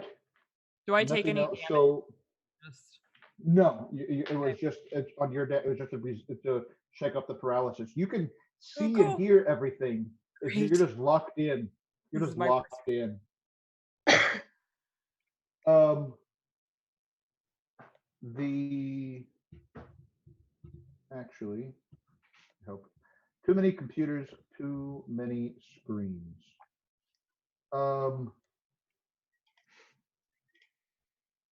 mm, mm, um, First of all, it has this long sword with one hand. It will slash at Ambrosia for a 16 to hit. I'm gonna. I forgot to say before the start. I was gonna use unsettling visage. You're going to use what? Unsettling visage, which means when a creature you see makes an attack roll against you, you can use the reaction to impose disadvantage on the roll. All right. That's a good choice because now it only has an 11 to hit with this long sword. Yay! And Die. now it reaches out with its cold, undead hand, and you see a swirl of necromantic energy, and it reaches out to touch you. 13? I forgot what your AC was already. That is my AC. 13 hits then. So I need you to make a Constitution save, please. Dice don't fail me now. Ha ha! It's a 19. Oh yeah, that's good. You take sorry, not 5 necrotic damage, but that's all. This is And it not gets physical damage; half. it's magical. It gets taken down by 2, so that's only 3. No, that's only for physical damage, Oh, right? is that everything? Oh, so it just gets taken down by 3? Yeah, yeah. This is magical. It's literally draining your life force. Rude. But There we you go. resisted the effect that would have reduced your hit point maximum, so that's good. And that is all for the white's turn. The alchemists, the 3 at the north, all sort of cower away from Delilah. One of them actually kicks over one of the vats, sending this brackish, stanky water flowing everywhere, all over. It washes over the floor, etc. And there are bits of something in there, organs maybe, something like that. Hard to say. There's hunks of flesh that just wash through this brackish water as it kicks it over. The others are kind of huddling up there and can do nothing else on their turn. This one here is going to try to hit Annabelle with its claws. It only gets one attack that way. With a 16 to hit, you're paralyzed. I can't remember if paralysis gives advantage, but the 16 hit you? Yes. Okay, so it doesn't even matter. Not gonna worry about it. In which case, it's gonna do only 3 slashing damage. By the way, It's- your rage would have. Oh no, your rage would not have ended because you're still taking damage. It's automatically a critical because she's paralyzed. All right. Well then. Sorry, rules are rules. One extra. I can never remember all the condition effects. We just ended up doing only 1 point of extra damage. All right. But you're So, still. Am I don't still re- raging? does your, what does it say for rage? Unless the rage says it ends on paralysis, you are not incapacitated. You're No, it's not only if unconscious. I'm knocked unconscious. Yeah, no, Oh, you're not wait. unconscious. And you haven't attacked a hostile creature since your last turn. It's either Or, or. but Oh. or you've taken damage, which they've been hitting you. So I you're see. luck. In fact, if any, in my mind, your pent up rage is getting worse because you're completely aware of everything around you. That's But right. you do nothing. This is my nightmare. I'm not okay with anything. So you said that. All right. So that was. So okay. Got it. It's Delilah's turn now. Delilah, what do you do? I am a healer for a band of idiots, is what I'm doing. Fast. I got the Oh, beat. nice. I move Nice. out forward and I cast Lesser Restoration on the werewolf. God damn it. And then that's my action, and then I'm going to move up here. Is this where the urn is? Yes. Can I use my object interaction to pick up the urn?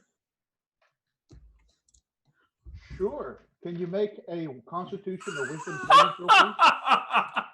I'll make it wisdom. Jesus fucking Christ. Natural 20, 25. Okay. Yeah, you feel this thing almost vibrating with necromantic foulness, Yeah. and you're resisting for now the necrotic energy flowing from it and trying to turn you to dust. Can I chuck it into the water? Yeah, no, yeah, that'll be your action because you picked it up. Yeah. What? Oh no, it's not your action. Yeah. Can I use it? Well, yeah, it's fine. No, but yeah, it's fine. We'll count your whole free object interaction. Yeah. Picking it up and dunking it back into the vat of water. And yeah, so that almost went bad for you. Yeah, I know. Yeah. That is my turn. I cannot remember your freaking name. Annabelle, you are no longer paralyzed. That's my turn. Okay. Ambrosia, there's a wight in front of you and an undead alchemist in front of you and 3 more cowering against the northern wall. What do you do? Oh, son of a bitch. It's the thing. Do I get armor or do I bugger off? But they can chase me. I'm gonna do armor of Isis. Which means What does it look like when you do that?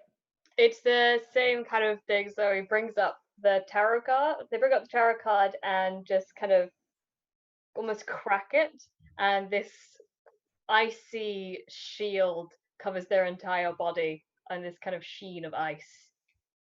And I regain 10 HP, and if they hit me, they automatically take 10 cold damage.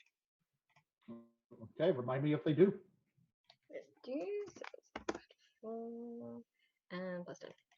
And I think that's all I can do on my turn. Apart from, if I move, I can do the attack of... Oh! No, you know what I'm going to do? No, I can't do that. It takes an action. Damn you. Okay, yeah, that's me. Although it's temporary HP, not regular HP. Oh, yeah. Yeah. Okay, nothing else? All right, then Quint, there's a very injured alchemist and a wight in front of you. Annabelle is kind of, you see her able to move, though it's not her turn yet. What do you do in the meantime? How injured does the alchemist look? Pretty bad. Like on its last legs? Pretty close. Okay, I'm gonna take a swing at the wight. Okay. Yeah, I think that's probably the best thing. All right.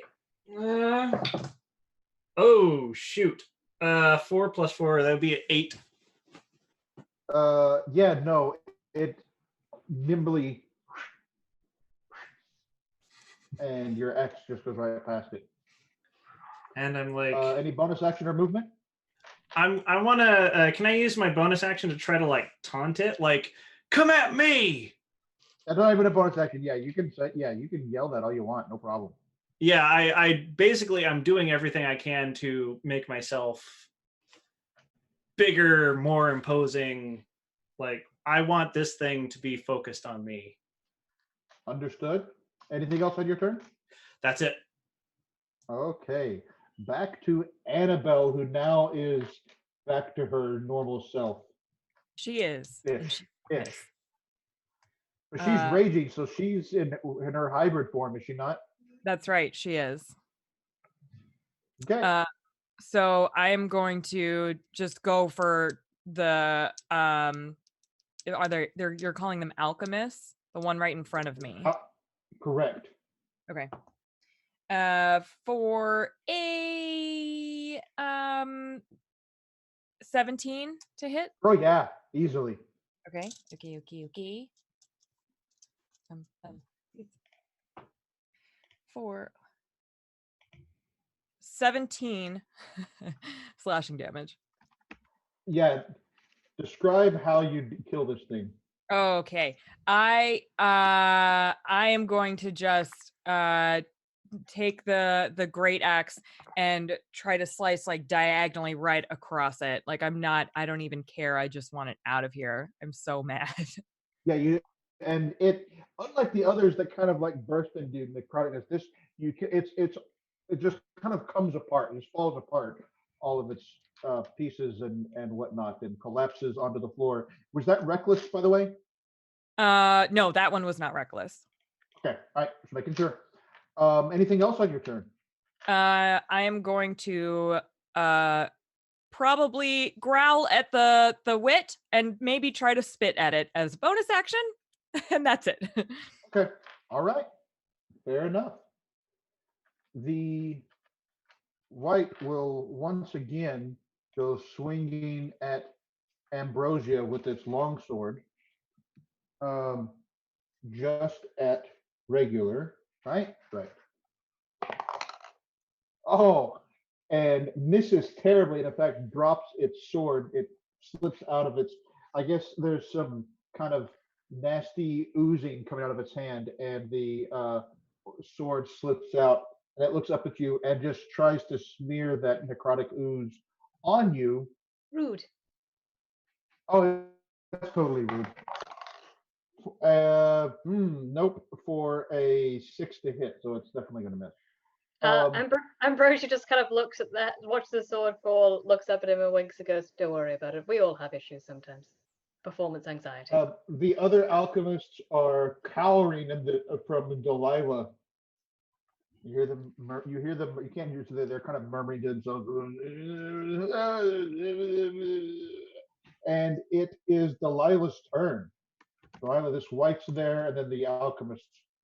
Okay. I am going to. Annabelle, how you looking? I mean, I have seen better days, but I've seen far worse. Okay. I'm going to cast Guiding Bolt at the white. Oh, good choice. Very good choice. Okay. 16 to hit? Yes. Oh, thank God. I rolled an 11. I was like, ah! 46 radiant. Ah! We're doing okay over here. Oh my God, I don't know where it went. Oh, here it is. All right. 11 points of radiant damage. And the next attack on it has advantage because there is a dim light surrounding it. Okay. And I am going to. I'm going to stay there. That's my turn. Very, very good. Yeah, so all of you see that streak of great energy, and now this thing is just faintly glowing, making it slightly easier in case Ambrosia were to try to hit it. because it is Ambrosia's turn, followed by Quint. Ambrosio's definitely gonna try and hit it. I'm gonna use Eldritch. Does it improve? Wait, is it just weapon damage or is it also magic damage? Just weapon damage. Then I'm gonna take out the 2 daggers I have and stab him. Do you have 2-weapon fighting? No, oh no, I don't. I'm gonna take out 1 dagger and go. Okay. Yep, So that's +4 to hit. Do you say it got an advantage or not? You have advantage, yes. Oh, thank goodness. Haha! That's a 15. 15 will hit it, yes. Yes. But it's only 1d4 + 2. Do you have a dex mod? +2. Oh, so it's 1d4 plus your dex mod plus the 2 Oh, wait, no, you didn't. No, I did damage reduction. Right. So, oh, I got 4. So, 6 damage. Okay, yeah, no, you slashed at this thing pretty good. It didn't like that. Anything else? Can I pick up the sword it dropped? Do you want to? Oh no, is there necrotic energy all over this sword? I don't think I want it. No, Oh. no, you do not see, and it looks like a regular sword to you. Okay, Ambrosia's a magpie. Yeah, they're gonna pick up that sword. Okay, you've got a long sword now. Yeah! I mean, yeah. It doesn't look like it's in super great condition, but it's a sword nonetheless. If only we had some sort of tinkerer. If only. Anything else, Ambrosia? No, that's what I said. All right, Quint. You're muted, by the way, Quint. Right. Okay. I'm going to go ahead and take another swing at Ye Old White. And yeah, let's hope it goes well. Jesus, no. Okay, that's a 6 to hit. 6 will not hit it. Nope. Anything else? Bonus action, movement. Okay, I'm gonna stay where I am. That ends my turn. Okay. In that case, Annabelle, we are back around to you. There's the white looking in very bad shape, and the other alchemists cowering for now. Yeah. No longer has the, I'm gonna step over this dead body that's in front of me and go for the white. Okay. And I'm yeah, she probably is. She's probably gonna attack recklessly because she's a were-lady. Yep. Does a 16 hit? Yes, it does. You pierce right through its studded leather armor. Okie.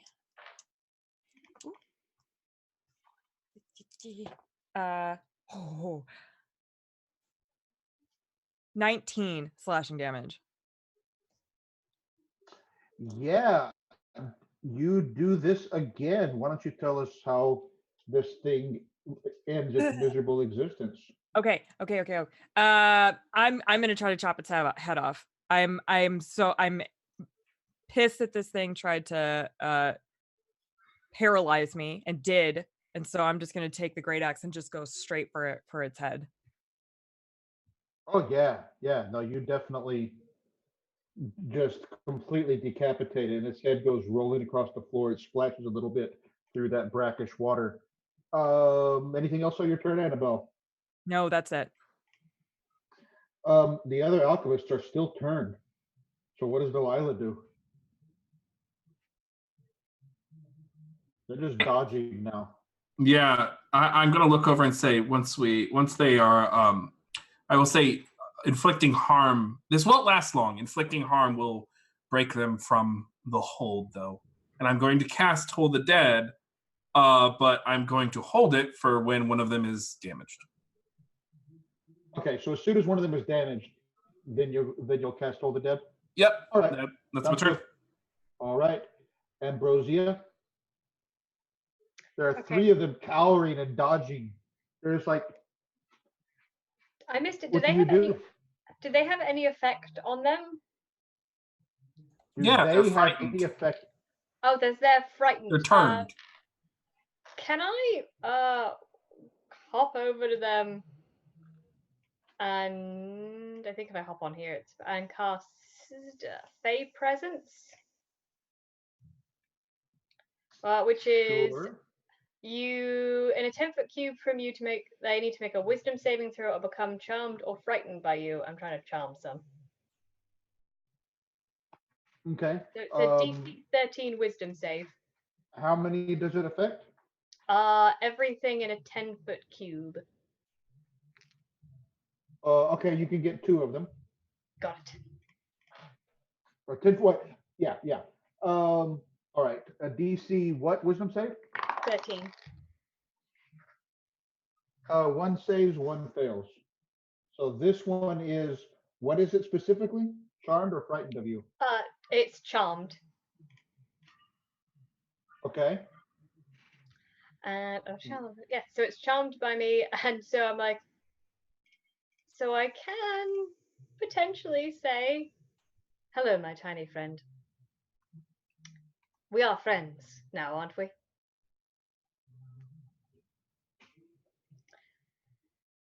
I need you to go and stab those 2. KK? Give me a persuasion roll at advantage. I will tell you the DC will be very high because of everything going on.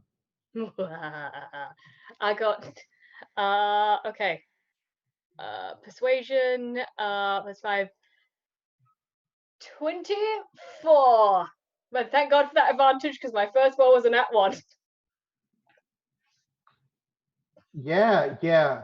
You see it smile malevolently, and with its claws. What else do you do? I'm gonna send it on its way to them, and then I'm going to And it's that was still, so keep in mind, it still is still turned. yes, it's still turn and that was my action. So for the rest of mine, I'm going to go. I'm so proud of you. I'm going to go over there now and watch you do your fabulous work. I'm just gonna walk. Just gonna go. Yep. 5 feet that way. Okay. Anything else on your turn? Nope, that's me. Okay. Quint, you see her whisper to one of them, but they are all still cowering up there. What do you do? Okay, let's see. 5, 10, 15, 20, 20.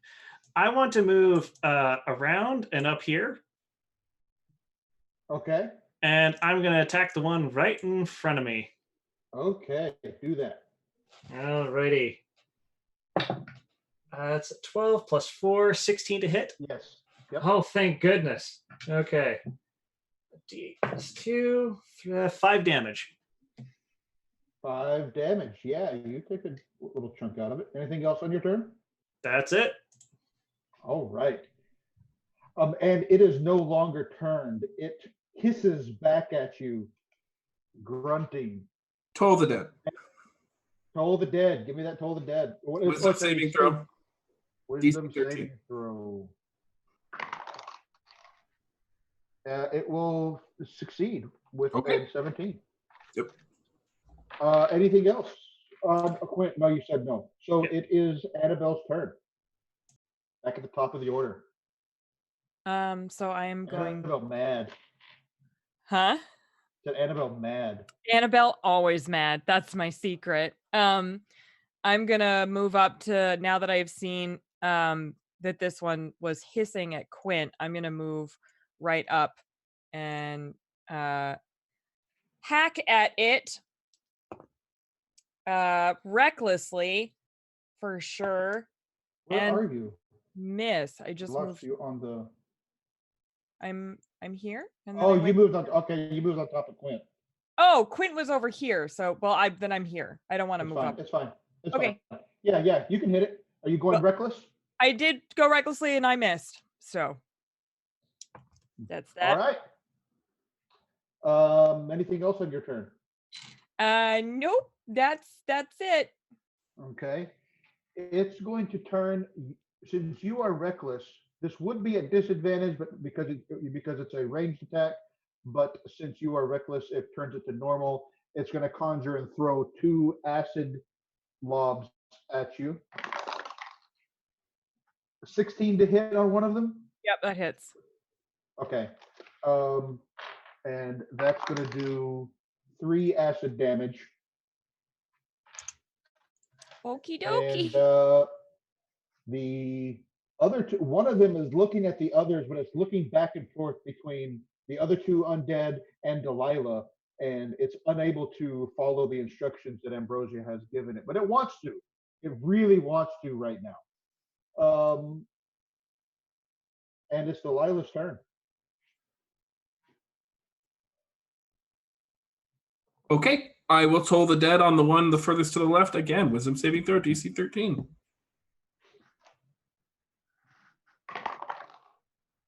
It's going to fail. I say, do you hear the call of the grave? 8 points of necrotic damage. Bong. All right. Yeah. You see it kind of hold its decaying hands to its head for a moment. Anything else on your turn, Delilah? That's my turn. Ambrosia. So I'm right next to the alchemist's body, right? Correct. No, you're next to the white's body. Oh, can I? Oh, in that case, they might not have anything good on them. I was going to rob them. In which case, I'm going to cast Eldritch Blast at the one Delilah was attacking. Okay. There's attack rolls. 17. Definitely. Cool. 1d10. That's only a 3. 3 damage is 3 damage. Yeah, I forget, what does your Eldritch Blast look like as it streaks across the room? Yeah, it's kind of like, same thing. Tarot card comes and it goes with this black sort of energy with like these dark green swirls surrounding it, and as it punches into it. Oh, creepy. Quint. Okay. Right. I take another hack at the one right in front of me. Come on. Oh no. That's a 4 + 4. That's an 8. They're pretty easy to hit, but an 8 will not do it. Yeah. Quint is looking pretty rough. He's looking like he's feeling like all of this. You feeling frustrated? Yeah. All right. Annabelle. There's that one next to you that it just won't die, but it throws acid at you. And I'm just continually growling at this thing. So I am going to again motherfucker. Does a 14 hit? Yeah. Oh golly. I've been rolling like garbage since Golly, she Golly. says. that is 17 slashing damage. Oh my god, 17 slashing? Yes. And with Okay. that, your axe does lose its sharp quality. Oh no. So that was enough though, because you just destroyed that alchemist. Tell us what you did to it that ends its miserable little existence. Oh, I'm going right for the abdomen. I need it's in half. I don't even care. I just want to keep destroying these things, cutting them right in half. I'm over them. Okay. No, that's totally exactly how it goes. And now the other alchemists can't do anything. Delilah.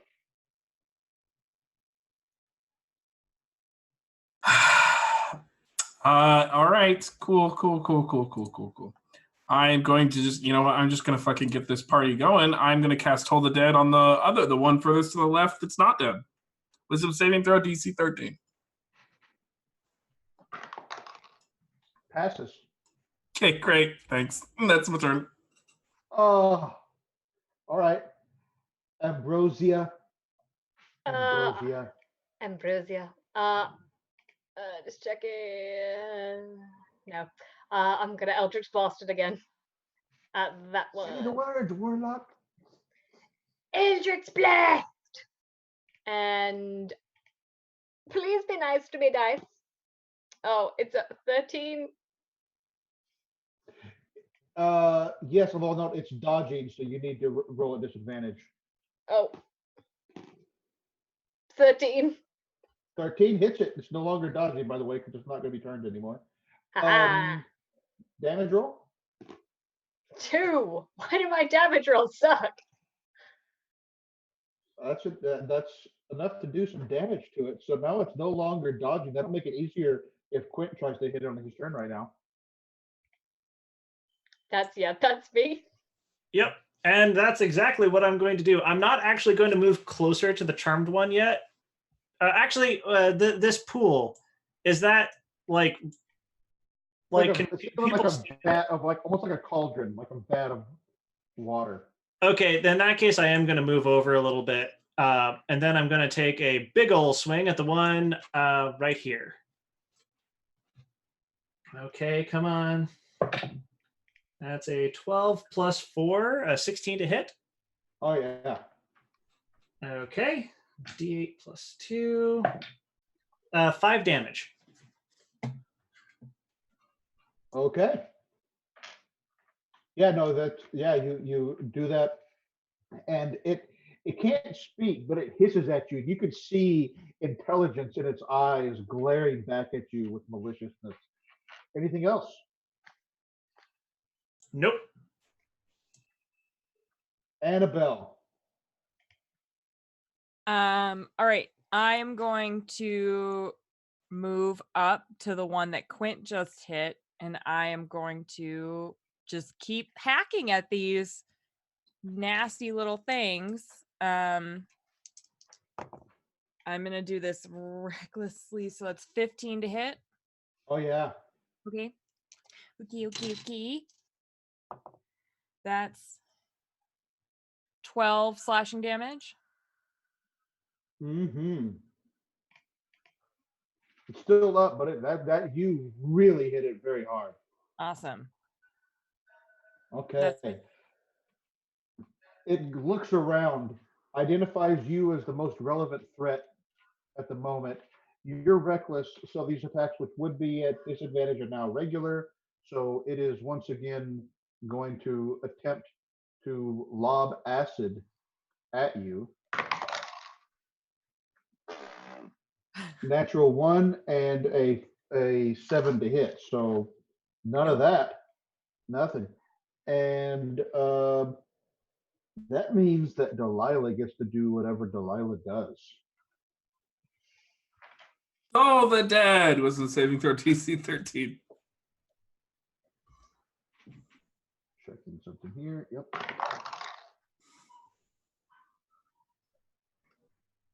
It gets a 13. Just,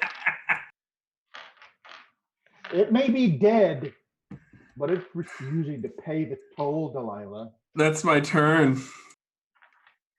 Ambrosia, do something. Oh my god. Terrible, Ambrosia. Oh god, what can I do with Eldritch Blast. I'm on cantrips and I've got True Strike, Silent Image, and Eldritch Blast. True Strike. Ew. Nat 20. Oh, critical hit. Yes. Give us that extra double die of damage. Come on. Oh, 8. Okay. 4 and 8, 12. I'm going to say that's enough. Yes. And as your Eldritch Blast impacts on it, it's just, tell us about how it just is completely pulped by your Eldritch Blast. Tell us about that. So Eldritch Blast is going to go, and it's going to actually go inside his mouth and go inside of him, and you can see this black crackling coming to the surface, and then it just explodes out from within him in this kind of dark energy. That was for my jacket. Fair? No, that's totally fair. Quint, there's one more next to you, cowering and dodging. Well, first, I sort of like see this bit of energy blast past me. I'm like, whoa! And then I pulled my shield up just in time to have all of that stuff just like wash over me. I peek over it and then look over to the other one and take a slash at it. At disadvantage? Disadvantage? Yeah, because it's dodging. Oh, right. Okay. Ready? 7 plus 4. So 11. 11 hits. Okay. D8 plus 2. 3 damage. Okay. I have a question, Ambrosia. That charm that you put on it, what does it say? Does it end when your companions damage it? It's only to the start or end of her next turn. It'd be over by now. Oh yeah. Oh wait. Oh, it was just a temporary charm. Okay. Yeah, I think so. Yeah. I was going to say anyway for flavor. It looks over at Ambrosia with a look on its face like, why though? Yeah. Gilly And- Gilly has that. That's how I know. Oh, Okay. because Annabelle, it's your turn. Okay, to no one's surprise, I will go over here and I am going to recklessly attack with Tell us how my... you get past the table. Tell us. I mean, you obviously can, for sure. But tell us how you're doing it. How you're getting past that table. I'm going to with my axe in hand, I'm going to just like slam it on the table and leap up over it to land on the other side. All right. And you're bringing down on it. Are you doing it recklessly? Yes, I am. All right. For 15 to hit. Oh yeah. Stupid. Oh, come on. That's 6 slashing damage. That's not terrible. No, but it would have been really cool if I had done more with my leap, you know?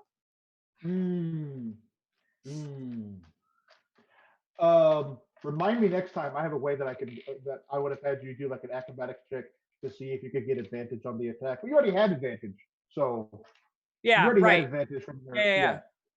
The alchemist realizes what's going to happen to it, but will go down fighting and will conjure acid at Annabelle.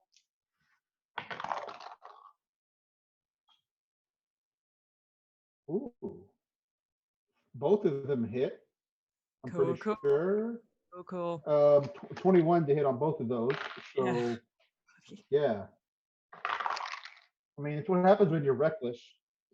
Yeah. So one of them does 9 acid and the other one does 7 acid damage.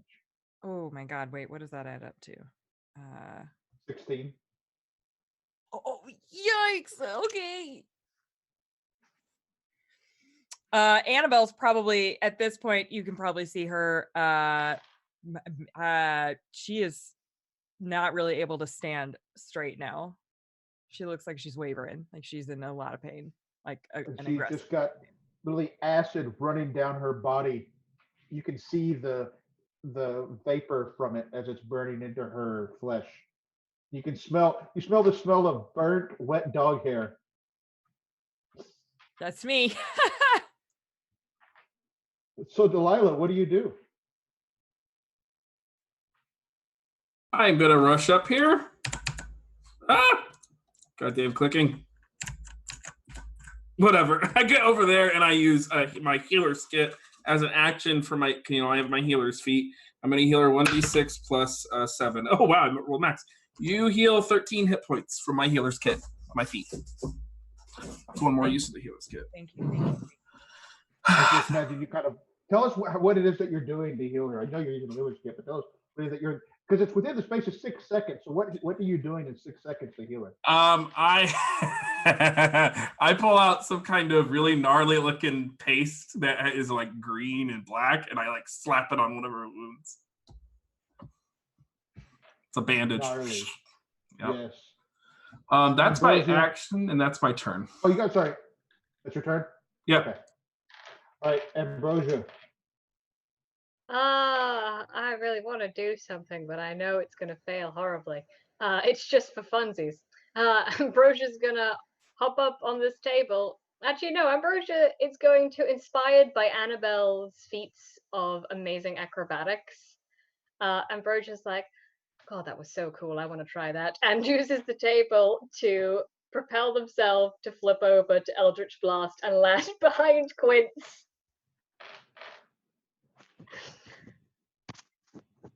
Okay, so you're just trying to jump up in the air, like flip up in the air and do it? Yep.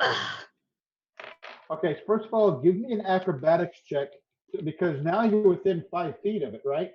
Yep. So that's an acrobatics check to not have disadvantage. Oh, +2. 15. Yeah, okay. So you can make it roll it normal. No.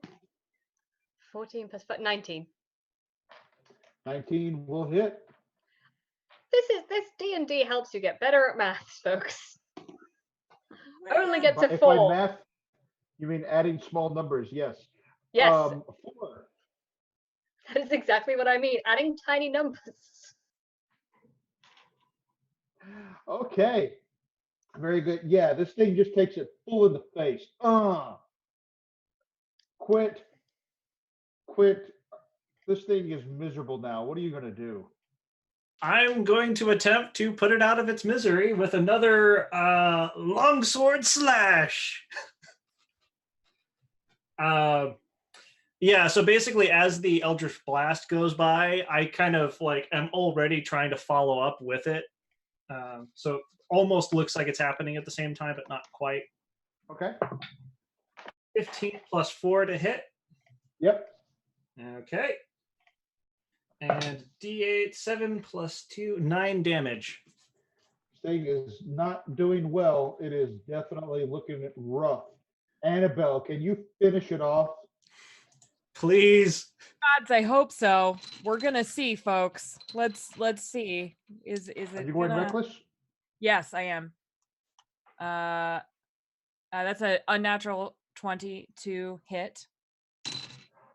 You said natural or unnatural? Unnatural. Okay.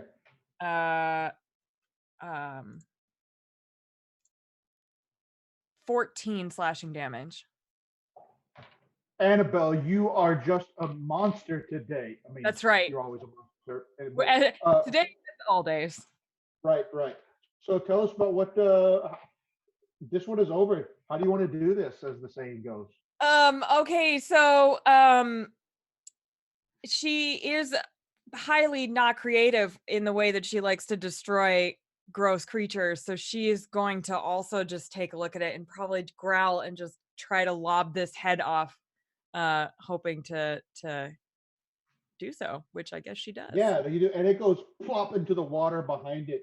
You see some sort of like a large alligator head, or maybe it's some other sort of long-jawed fish, and the head just splashes on top of it into that water. And congratulations, you solved my undead alchemist puzzle. Womp womp. Barely. Listen, it's not fun for you if it's just a cakewalk, right? I'm at 6 hit points. I'm at 4. Oh my god! And I was down to 1, but I'm at a whopping 14 right now. Healer's kit on Quint, you heal for 10. Healer's kit on Ambrosia. I rolled minimum, get fucked. You roll for 8. Heal for 8, rather. Okay, that brings me up to max. Why are you so weak? I've been counting on my temp HP to like bring me up the amount that I'm missing. I am not even at max. I'm at 12 out of 18. This is the worst group to heal for. I love. See, here's the thing. Because we're testing Quint's class, I'm pushing everything to the limit. So that's working out well, I think. Like, you're surviving. Nobody died. And Yep, I have 1 spell left. 1 first level spell. Yeah, Quint just like, even as I'm being healed, I just sort of fall to my knees and let my sword clatter to the ground, going, You seem a little out of practice, Quint. Without looking back, I say, I'm more used to fixing swords than using them. It's been a while. Huh. And I take off the helmet and I just set it aside to get some extra air. I don't know why, but when you said take off the helmet, I imagine that scene from Shrek 2 when Charming does it. So he takes off the helmet and shakes his hair. It's still perfect. That's because he's got great hair. I mean, look Exactly. Well, you think it would be, except after getting splashed with like acid and stuff, you think for a second there it might, and then it just sort of like all sticks like up because like it's being pulled up and stuff. I have helmet hair. Helmet hair. That's great. So you have defeated all these things. There are a number of small boxes and vats in here. What would you like to do? I'm gonna search the area. I'll assist. That's don't worry about it. It Okay. doesn't take a lot. You find several things. First of all, you find a small jewelry box that has 2 black onyxes and a black pearl in them, both clearly very valuable. Okay. Immediately summon Ambrosia, like. You are Ambrosia. You mean summon Beatrix, or? No, she Oh, means you mean she just runs over. Yeah, you immediately Okay. summon Ambrosia with the power of jewels. There's also like a small box of like deck of cards.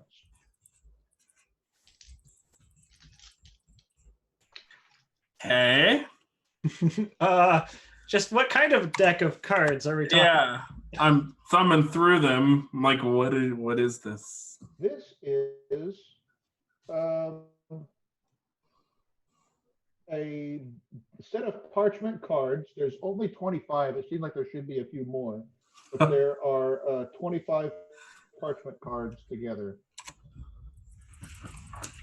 What are Do there? you have identify or something like that? Of course not, Kyle. Don't be ridiculous. Do they look like are they just plain? Is there like a symbol on the back of them or anything? There Or are like symbols on them.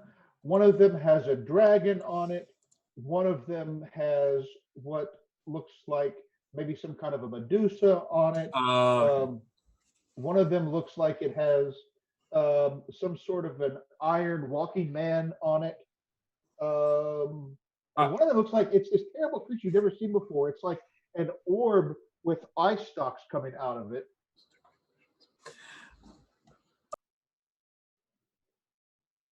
you just muted yourself. The mute buttons need to be bigger on Zoom. It's an accessibility issue. God damn it! Okay. I said it. I am going to use. I'm going to look at the deck. I'm just going to toss it to Ambrosia. Like, hey, there's a deck. Ambrosia's gonna catch it, look at it, look at you, and look at it, and look at you, and just I'm just kind going of to comprehend. show you now. The deck of illusions. I know. Yeah. They wanted it so much, and they're trying to comprehend the fact that you just gave it to them, and it's not really computing. And he's like, "Thank you." Well, you're welcome. That's so cool. I know, right? Ah! You also find a couple of scrolls written in some sort of necromantic hand, clearly referring to some sort of magic. And then finally, there's a beautiful cloak bundled up in oilskin. Was it 2 scrolls? Yes. 2 scrolls and a cloak. Cool.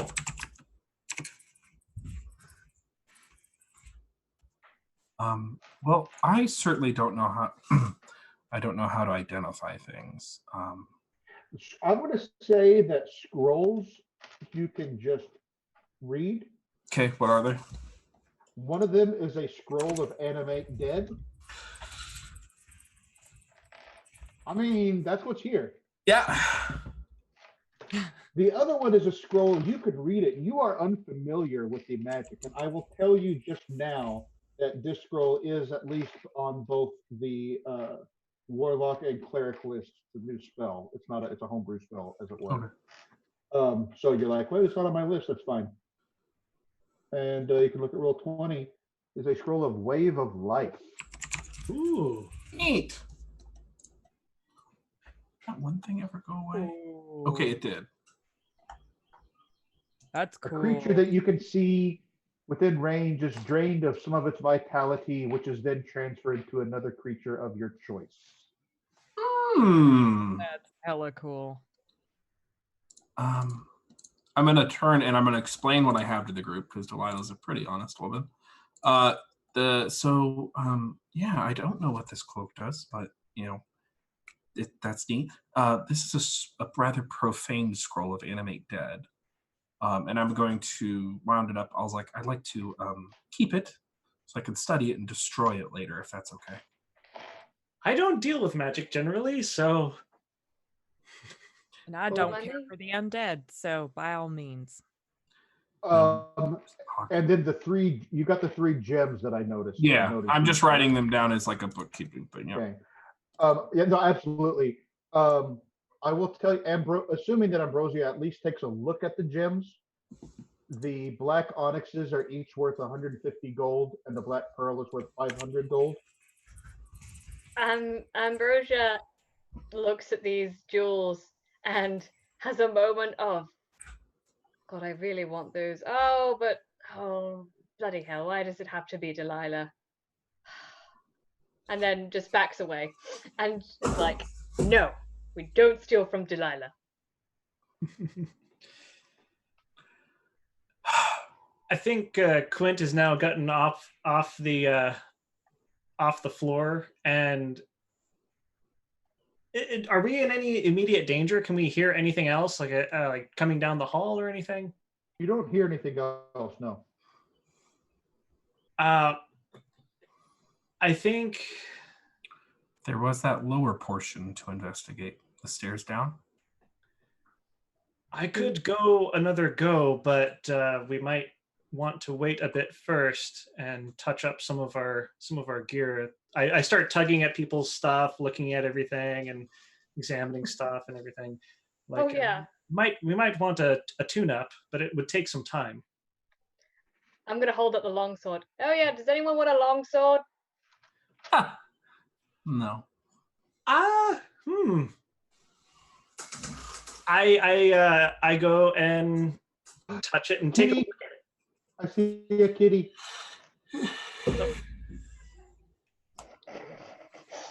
She's like, love me, you've been gone. Love me. Love me. So are you going to stay down here in the dank, dark basement while you rest? Is that the choice that you're making there? Yes, we're going to take a short rest here, or try to. And because I'm at now maximum hit points, I don't need to actually spend hit dice. So I do.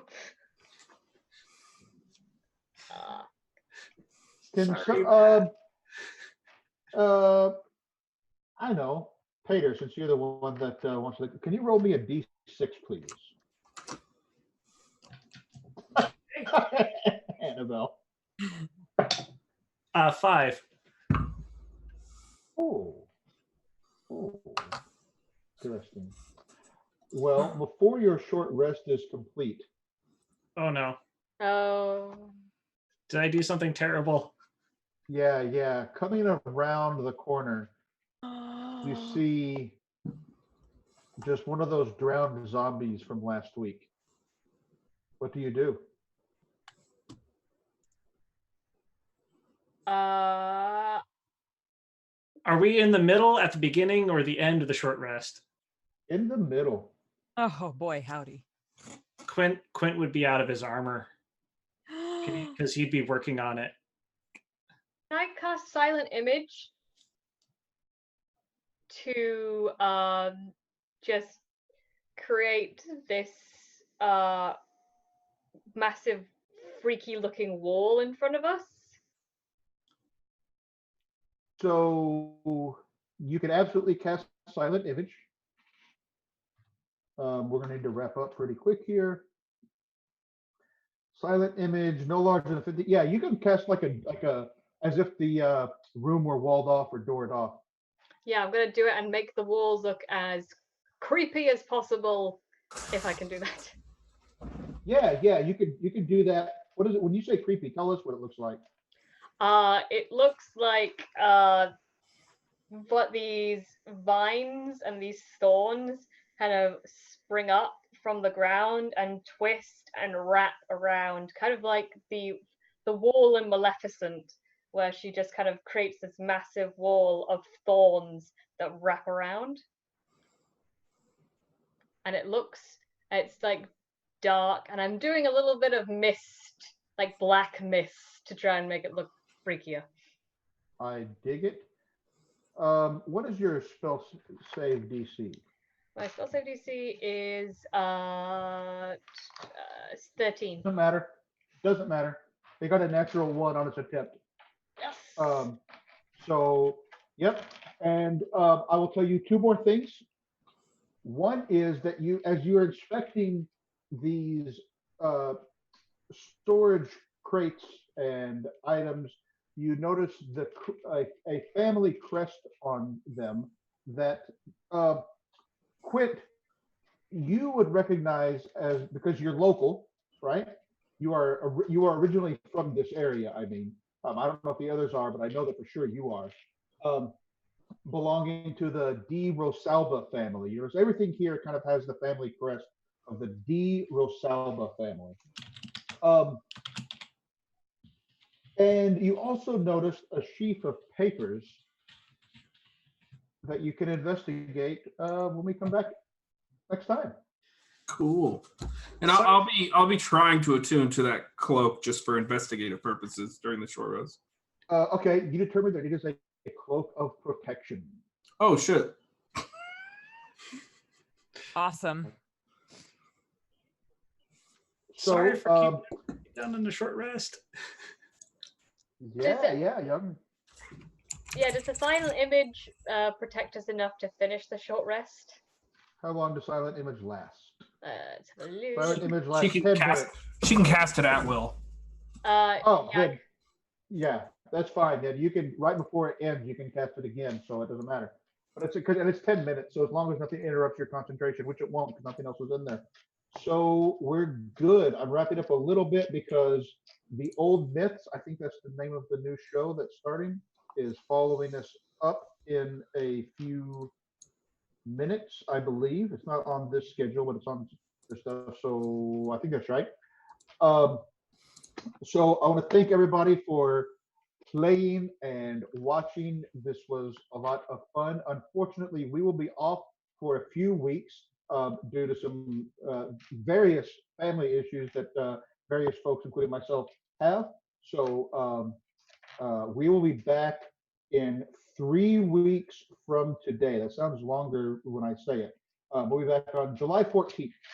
July 14th, we will come back and continue your investigation of Dr. Bertram Kipling and the undead infesting this area of Creed Hall, and whatever other investigations you may choose to undertake while you are under here in this basement of an abandoned church filled with undead alchemists and this strange brackish water.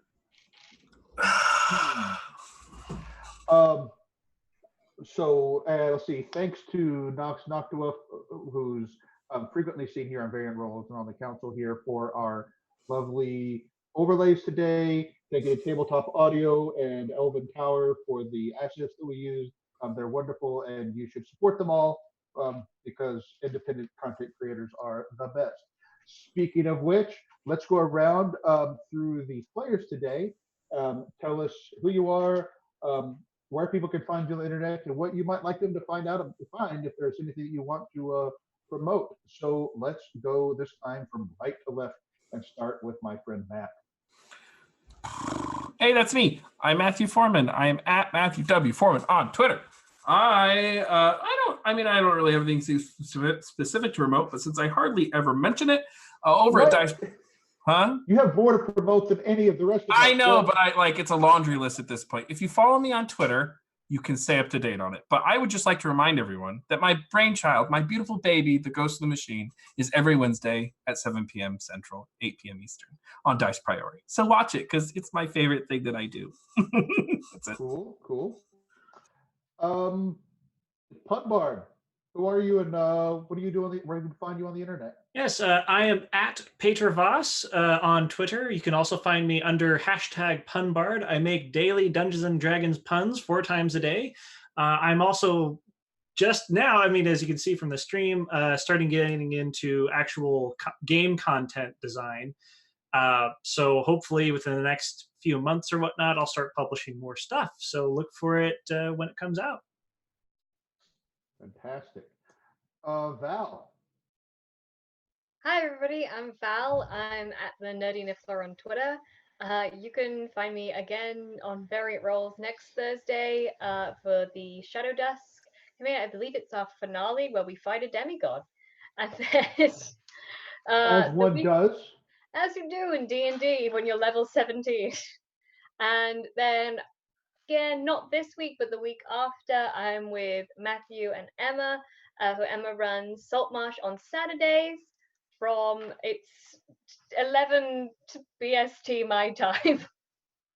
And it's fantastic. It's a fantastic crew, and we are a ship full of lesbians and Fisher the Philbok. Wonderful. Speaking of whom, Emma, why don't you tell us about yourself and people can find? Hello, I'm Emma. You can find me at MK Hansen on Twitter. I do a bunch of stuff here on Variant Roles, and normally on Tuesdays, I would be over at Dice Priori as part of Dragon Heisters, which is on a brief hiatus. And actually, a lot of my games are in a brief hiatus. So catch me tomorrow at 9 p.m. Eastern for Ravnica, and then I will be a little MIA for about 2 weeks, and then I'll be back with stuff. So follow me on Twitter, and follow all these wonderful people on Twitter because they're all doing really cool stuff. Thank you. So I'm Kyle. You can find me at TechnoSkull on Twitter and a few other social places, Reddit and whatnot. Occasionally, I write a blog on D&D and Dungeon World and similar things at technoskull.me. You can find me here on Variant Roles from time to time. This is the only regular thing that I have right now. In July, once Shadow Dust Cold wraps up, then July, I think starting Friday, July 12th, we'll be running the final level of Dungeon of the Mad Mage, and I will be playing both as Dungeon Master and as the titular Mad Mage, Alistair Blackcloak. Some of you, in fact, these very fine people here were there when I first played Alistair. So we're going to bring him back to wrap that up. So other than that, I think that's all that I have. So on the channel, let's see, we've got Old Myths in a few minutes, I believe. Later tonight at 8 Eastern, 7 Central, we have Urban Shadows. Then on tomorrow night, as noted, Ravnica. Tuesday, I'm not sure exactly what it is this week. There's a Pride event of some sort here on the channel. Thursday, we have MCG Monty Cook Games Mixtape, which I think I'll be on this week if we're able to get everybody together.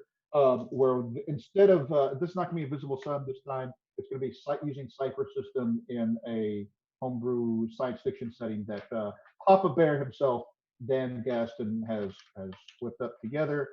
And then next Saturday, in addition to Salt March that we mentioned, we should have Pride Brunch in the morning. Not sure what the details of that are, but be here at noon Eastern, 11 Central for that. Other thing to note, and I should have noted this at the beginning, bad on me for that, is this month all the donations, subs, bits, everything that's coming to the channel is going to Trans Lifeline to help out our trans friends and family there who in need. Other than that, if anybody else, anything big that I'm missing that we want to make sure gets noted here today? Nothing? Well, All we've right. raised Thank, like $360 for Trans Lifeline, which is awesome. And because we still have like a week wow. left, and I I was just like, yeah, the month's, still like it's only three-quarters of the way over. That is fantastic. I love hearing that. That's really good.